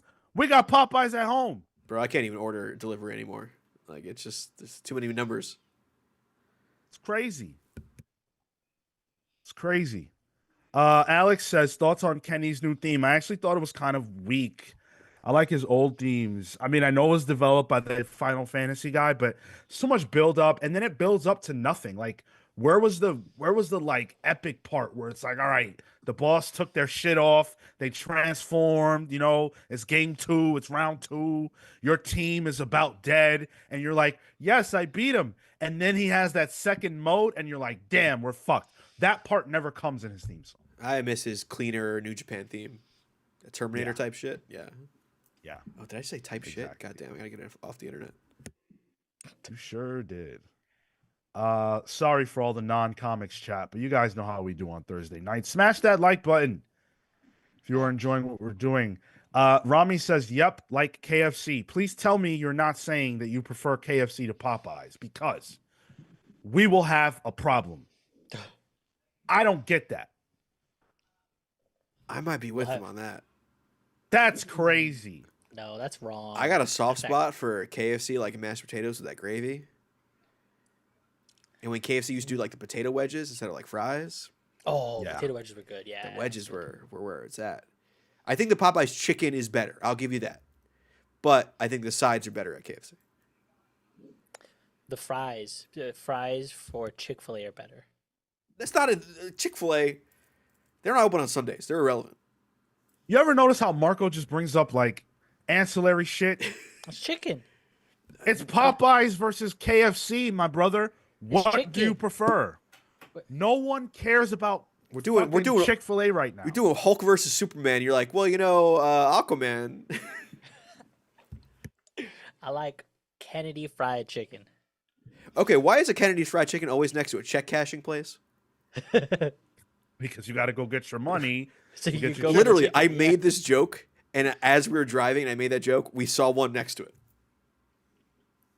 It's like, boom, I buy boom. it.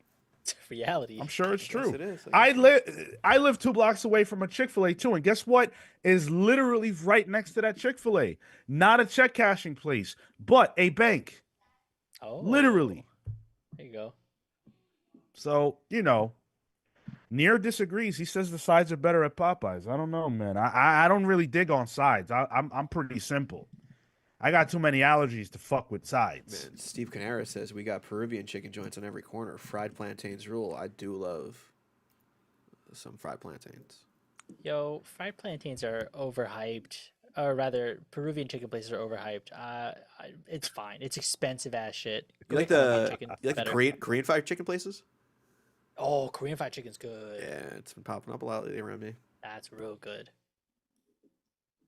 Pseudo Panda said KFC and Popeyes are mid. Okay, so what do you fuck with? Yeah, he's gonna What say do you Chick-fil-A. like? And you're saying that their chicken is dry, brother. What state are you in? Because let me tell you something. I'm in the state of New York. I'm in New York City. And one thing I've never had is dry Popeyes. That shit is juicy. It's juicy. You come over here. We'll have Popeyes together. I guarantee you it won't be dry. You got to know where to go. That sounded kind of sexual. Jeez. Well, listen. You know how I get down. I told you. Romance. Popeyes and AEW. Me crying. That's a night. Comic Strobe says Popeyes is delicious. I agree. I'm with you. And I want to leave it on that note.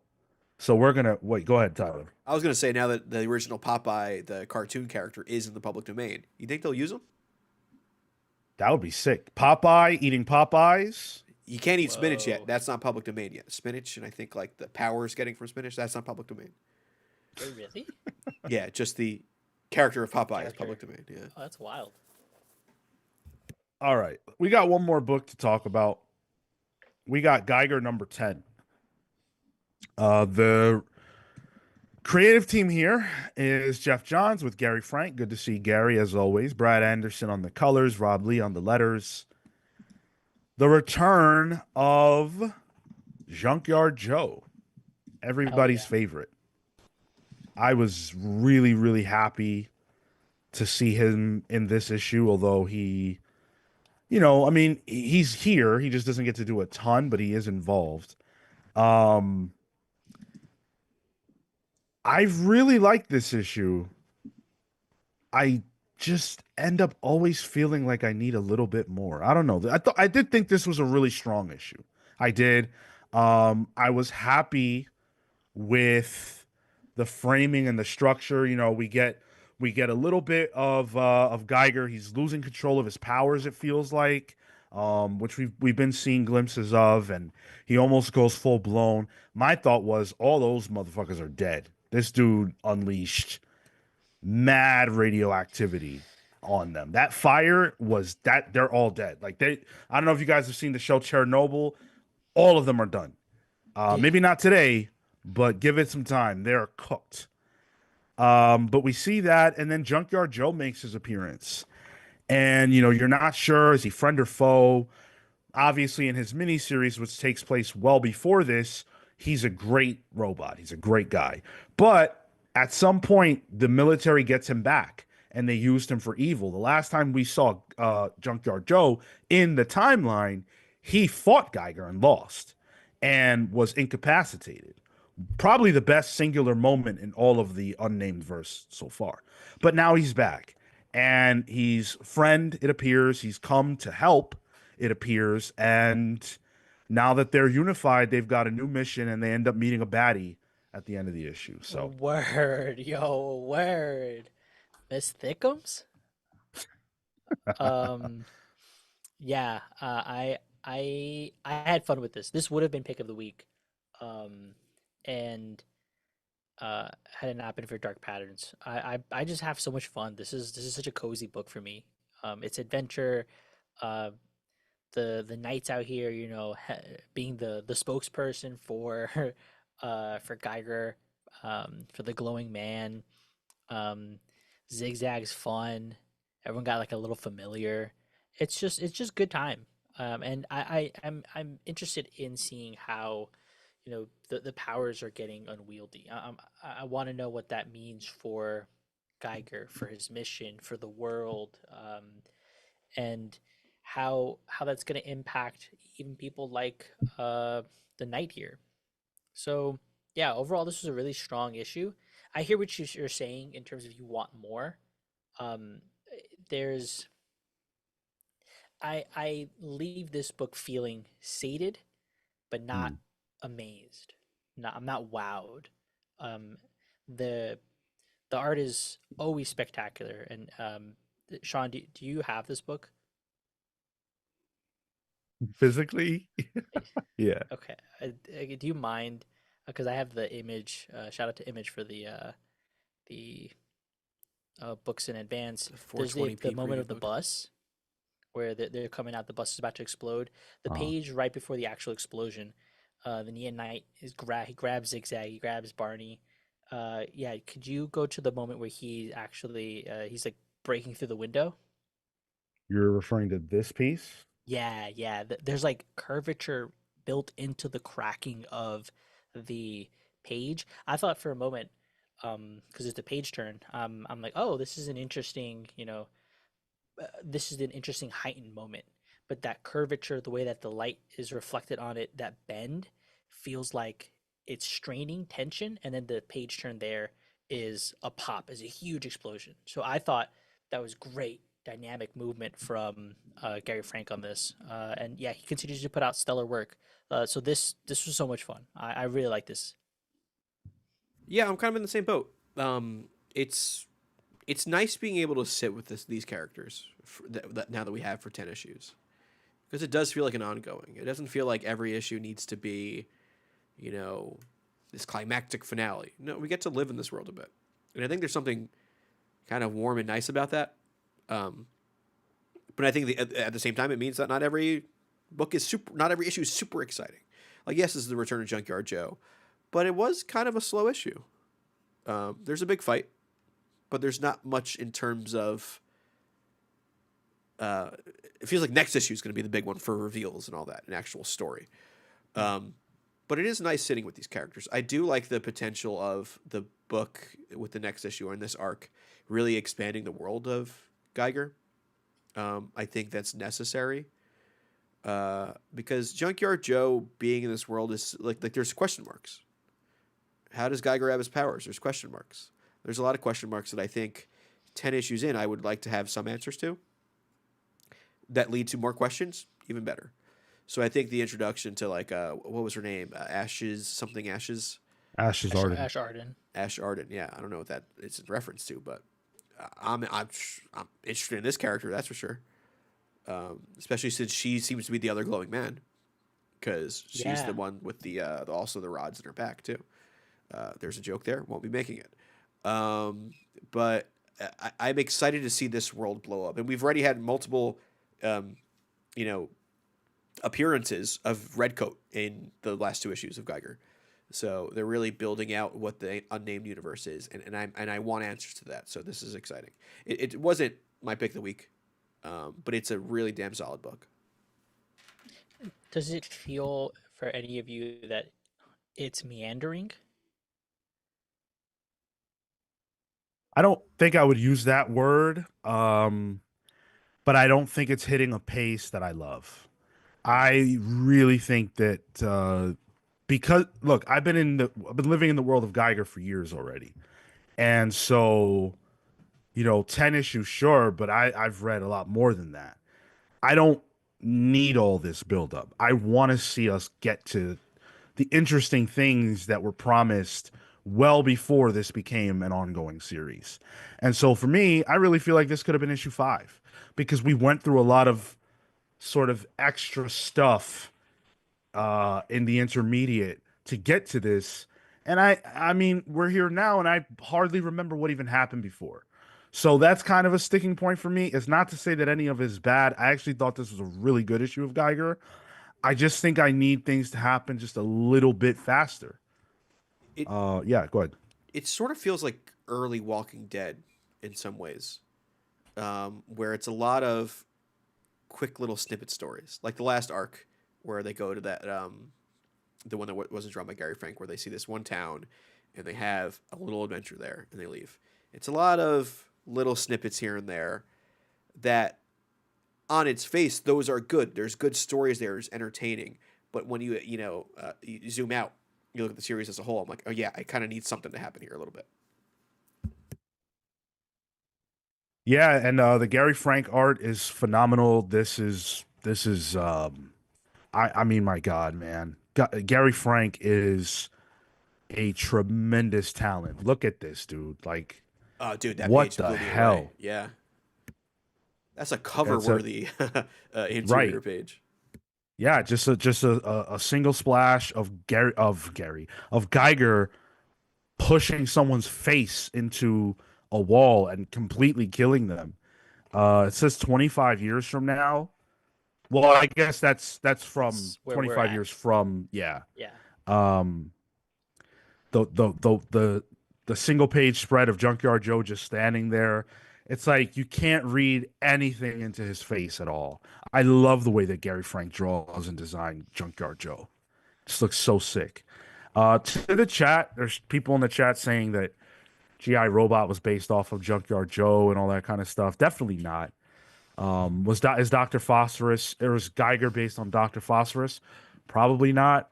I highly doubt that Jeff Johns was thinking about those characters when he created this stuff. Sometimes like it just happens where you have an idea that's similar to something else that exists. If anything, GI Robot outdates Junkyard Joe by decades. Right. Yeah. Yeah. Yeah, if anything, G.I. Joe and Dr. Phosphorus would be the inspiration for Geiger and Junkyard Joe, not the other way around. Not that I think that Johns was thinking about that at all, but uh Um, the I like the moment where they're like questioning the soul, and when Joe comes over and basically like zaps him to resuscitate, there's that moment of that little stray electric like spark that goes from the chest and also hits him in the heart. Right? mm, I like that moment. It's a subtle moment of, again, showing that this character has humanity. He's not human, but he has compassion. He has care. He has something deeper to him, and that just reminded me of that mini man. So like that was a great, great moment. there's so many great moments visually.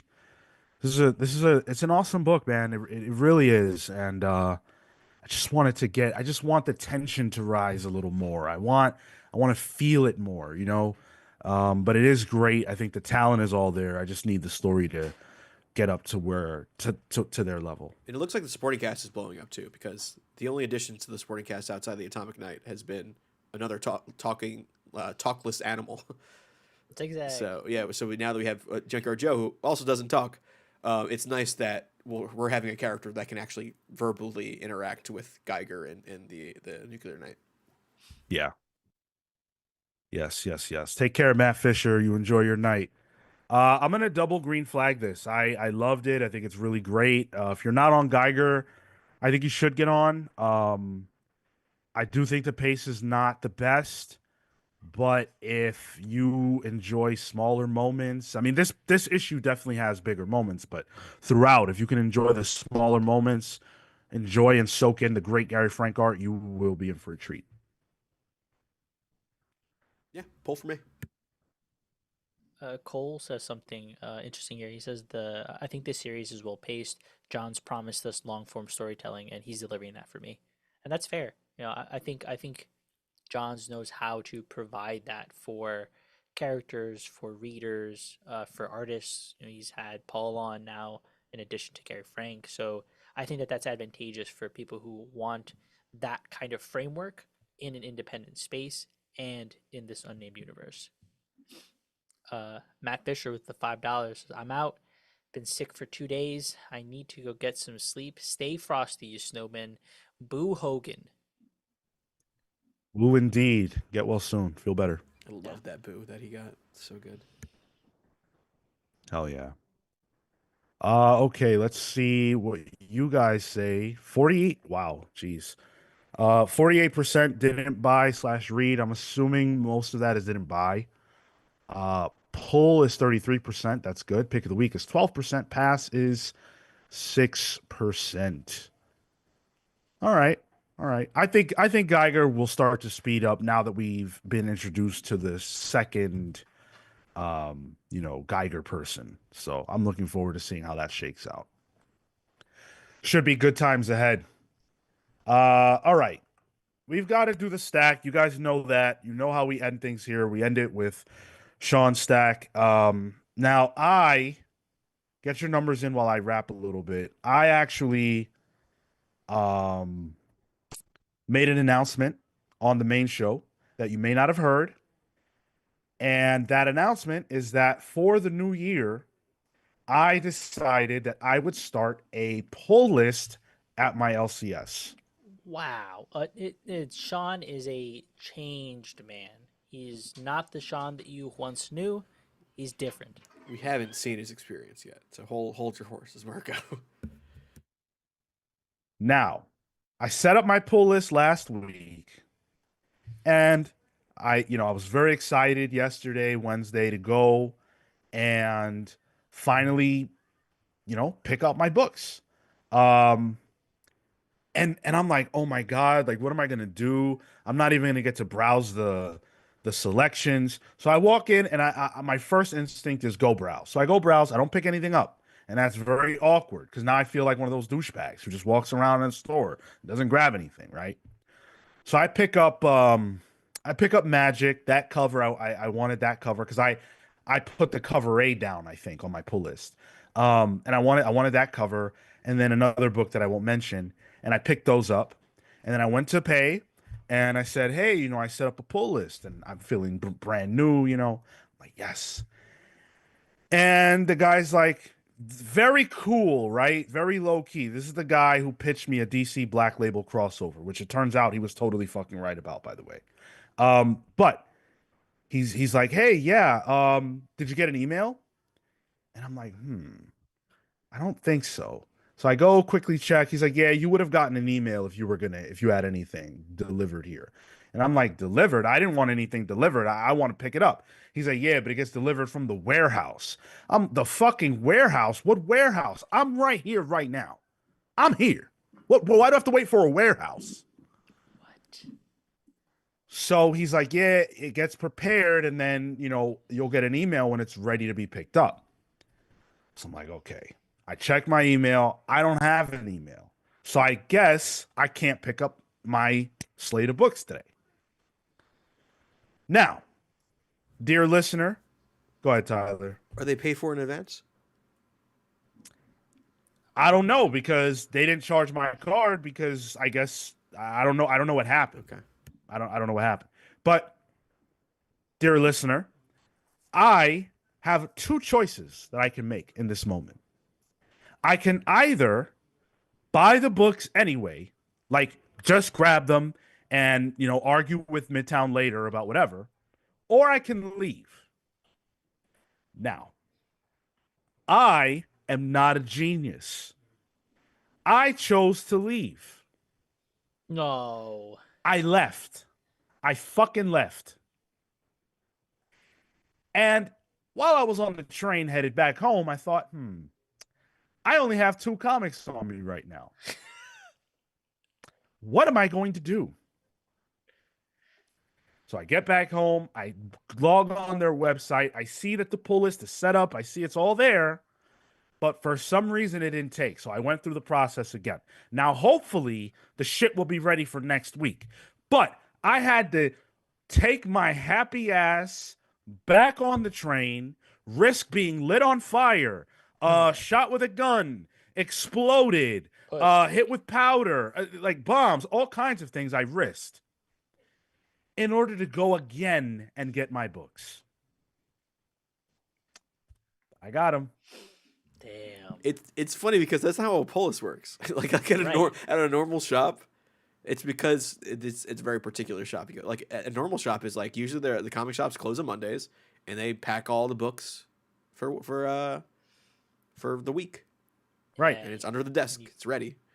You tell them, oh, you have it under desk. My guy used to put it in like a little crate, and he'd like have it fully Oh, okay. Yeah, organized by. yeah. That's a Damn. dumn way to have a pull list. I'm sorry. I mean, I was pro pull list, but I'm not sure I'm pro this kind of pull list. Did you ever get an email yet? Fuck no. When's the last time you Damn, checked? dude. Today. It's earlier today. The fact that your That's- books can't be ready for release day is dumb. That's the whole point. It can. It can. It's just that for whatever reason, because people pick them up on Wednesdays, but for whatever reason, mine didn't take. And he was saying like, if you place the order by a certain day, and I'm like, but I placed it on like Friday. Like, what do you mean? I'm ahead. So, but I have no idea. We'll see next It week. says it's ready to go next week. I'm gonna show up and hope that I can just grab a fucking pile of books and walk out. But if I can't, what I will not do is leave empty-handed. You're there. Might as well grab it. I'm a bozo. Yo, Banksy Main says he set up his pull list with one of those street monks. That's so good, dude. He wrote the donation on the slip. Yeah. Fuck those street monks. Did even get a bracelet for Yeah. it. I actually Right? after the show last week, I started looking into those street monks. I was very interested. A little more. What'd you info. learn? Not much. Not much that I didn't already know. It's mostly like, hey, these are fake. Like, Yeah. Shit fucking sucks. I hate that. And I hate what I did to myself, but it's okay. We all make mistakes in our journey. And I wanted to share this with you, warts and all, because I want you guys to know I've been reading comics for almost 20 years. No, it's been 20 years.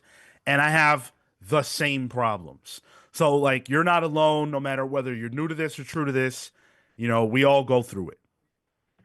So, uh, quick question from Comic Tropes before we go through the numbers. Yes, best way for artists and writers to promote their comics today. that's tough because I would say social media, but it's such a friggin' mess right now. Where do you post? TikTok's closing in 2 weeks. You know, Twitter yeah. is X now. Blue Sky maybe. There's a bit of an echo chamber of comic people on there, Threads maybe. but then you're there's preaching nobody. to the crowd who's already probably aware of the book. I would not want to be a comic book creator right now. I'm sorry. It's tough. Yeah, I feel like it's a lot of word of mouth at this point. Like it's a lot of yo, hey, this is just a book. Communities, like finding communities. But if the goal is to promote your book as an indie creator, as opposed to a somebody who's bigger and established, one of the big two, your book is, because you're a larger creator, probably going to be not promoted by the company necessarily, but you have your fans who are fervent who will go ahead and push that for you. But if you're an independent creator, man, I've seen a lot of just cold calls, cold emails, and it's hard. It's a grind. It sucks. It's putting it in front of the right people, the right attention. So I think it depends on, what where you're at. I think that if you are working at the big two, you're basically trying to get people who are already in the fold to buy your book. You're not necessarily trying to reach people outside of the fold because there are only, X amount of people that read comics. So you're largely trying to reach people within the fold, and I think that coming on podcasts and talking and reaching people where they are is a great way to do it. Before we had Kelly Thompson on the show, before she used her audience, leveraged them to vote for Black Cloak to be on the podcast. I had never read a Kelly Thompson book. I didn't follow her on social. I didn't know anything about Kelly Thompson. I wasn't in her ecosystem. Now I am, and I buy everything she does. So, and I'm sure there are people who listen to this show who never knew who she was. She came on here, did a few spots, and now they're activated readers. The problem is that when you look at the view count for interviews with creators on YouTube, you will notice that they are tremendously low relative to the other stuff that we all do. That is a problem. But if you're trying to make a sale, if a sale is what matters most, a sale and knowledge, then 1,000 people seeing your interview is a good thing. More people could see a tweet than an interview, but I think the interview is more valuable. I think it's a better way to sell yourself, sell the product, sell the book through a vehicle that the audience is already tapped into. So, but it is hard. You can make a better case for the story, for narrative, for whether or not this aligns with somebody's taste. Yeah, I agree with that. Musa Risk here uh, also said, just joined random thought, but as a casual comic fan, I wanted to say that the amount of options to go buy physical comics seems to diminish each year, and then follows up with, beside an LCS, what is the best option to buy physical comics? Uh, you can try a library. You don't have to buy it necessarily. You can read it, you can consume it. If you want to keep it, and it's not an LCS, your next best bet is going to be a Barnes and Noble's type, a bookstore of some kind. They'll ideally have graphic novels. They'll have trades, maybe not collections because it's a little more specialty, um, or single issues. You don't really find those there. They don't So do single it issues depends on anymore. what kind of comic you're trying to consume. For single issues, yeah, Barnes Noble used to do them. They don't do them anymore. Their magazine departments have kind of shrunken. For single issues, you only really have two options. It's local comic book shop or ordering online, and you could order on like MidtownComics.com. Just like Third Eye Comics also do shipping. There are a couple like big chain comic book shops that will do shipping of single issues as well. But that's really your only options. You're not going to find it in a Barnes Noble, a supermarket.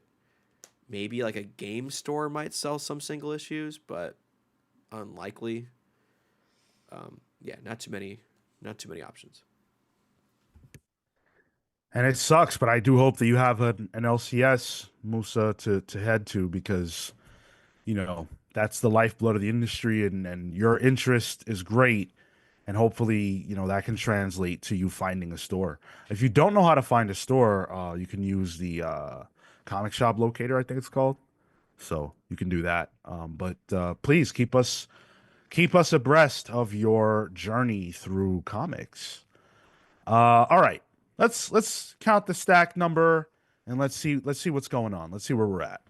Alrighty, so Rami Darwish starting off strong with a 14. James Jones also 14. Luna with 12. Oh, I just lost my place here. Let's see. Sean Ali 18. Uncanny Suit 97 16. Near 16. C.W. Gordon 16. Steve Canaris 15. Scriptured 17. Lucas Holner 19. Jackson Williams 17. Comic Tropes 26. Corbin Hideout 18. Uncaged 14. Chop Harder Alchemist 18. Comic Book History zero. Was that you doing the Price is Right rules?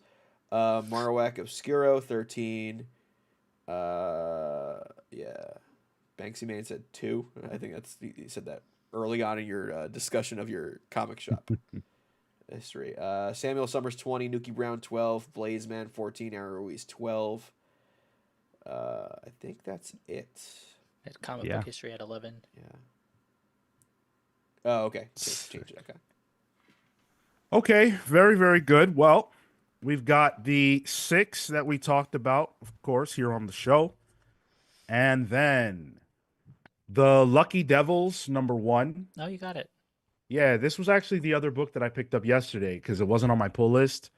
And I wanted to make sure I grabbed it. So that's Charles Soule and Ryan Brown. They did 8 Billion Genies together, so you might be interested in that.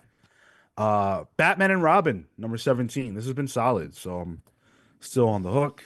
Uh, Kaya, Kaya, this is normally, okay, yeah, 24.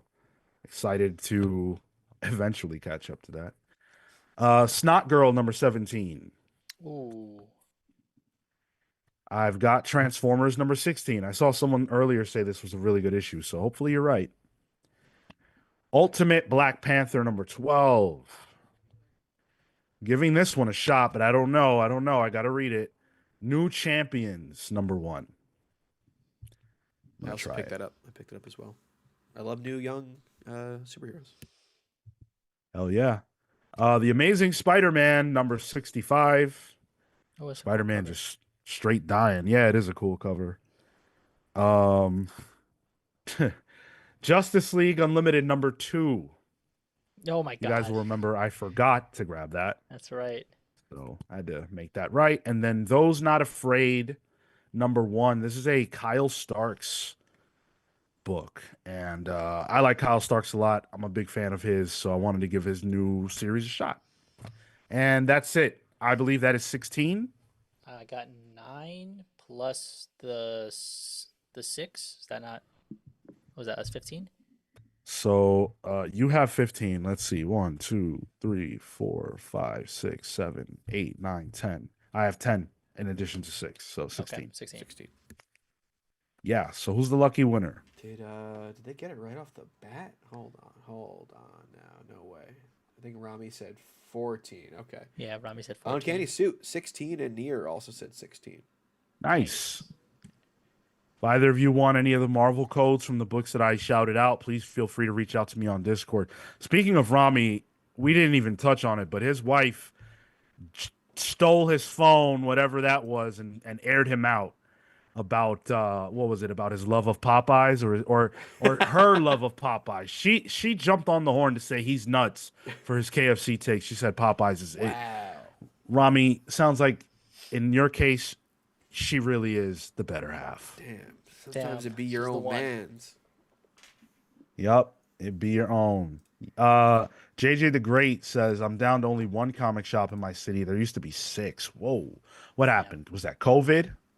When did they shut down? I mean, when I look at Bleeding Cool, you know, they'll report on shop closings and stuff, but they also report on shops opening, and it feels like the number of shops that actually exist stays relatively the same. It's somewhere above 2,000, if I'm remembering correctly. And again, that's not a lot. That's definitely not a lot, but it's like one closes, another opens type thing. Yeah. Yeah, that sounds about right. Scripture says that their pick of the week was Lucky Devils. Oh, Yeah, I heard okay. some buzz about that. That's cool. Charles Soule knows how to do it. Yeah. He knows how to do it. She stole your tablet. That's funny. I love it when your friends or spouses jump in the mix on the conversations that we're having. Like when Gavin's wife got really amped up about that conversation we had about art theft Oh yeah, on that's right. Saturday. That was good shit. Love it. Heat. Hell yeah. All right, guys. We're going to get out of here. We will be back on Saturday live with you at 10:15 a.m. Eastern. We hope you show up for that. Don't forget, this Tuesday, Jason Aaron on the channel, 6 p.m. Make sure you're here for it. That should be a great time, great conversation with the Mighty J. We have never had him on the channel, so a first time for that. If you've got questions, you can super chat him on the day. You can leave them in our Discord. We'll get to what we can, but it should be a great time either way. Thank you. Until next time, take care, guys.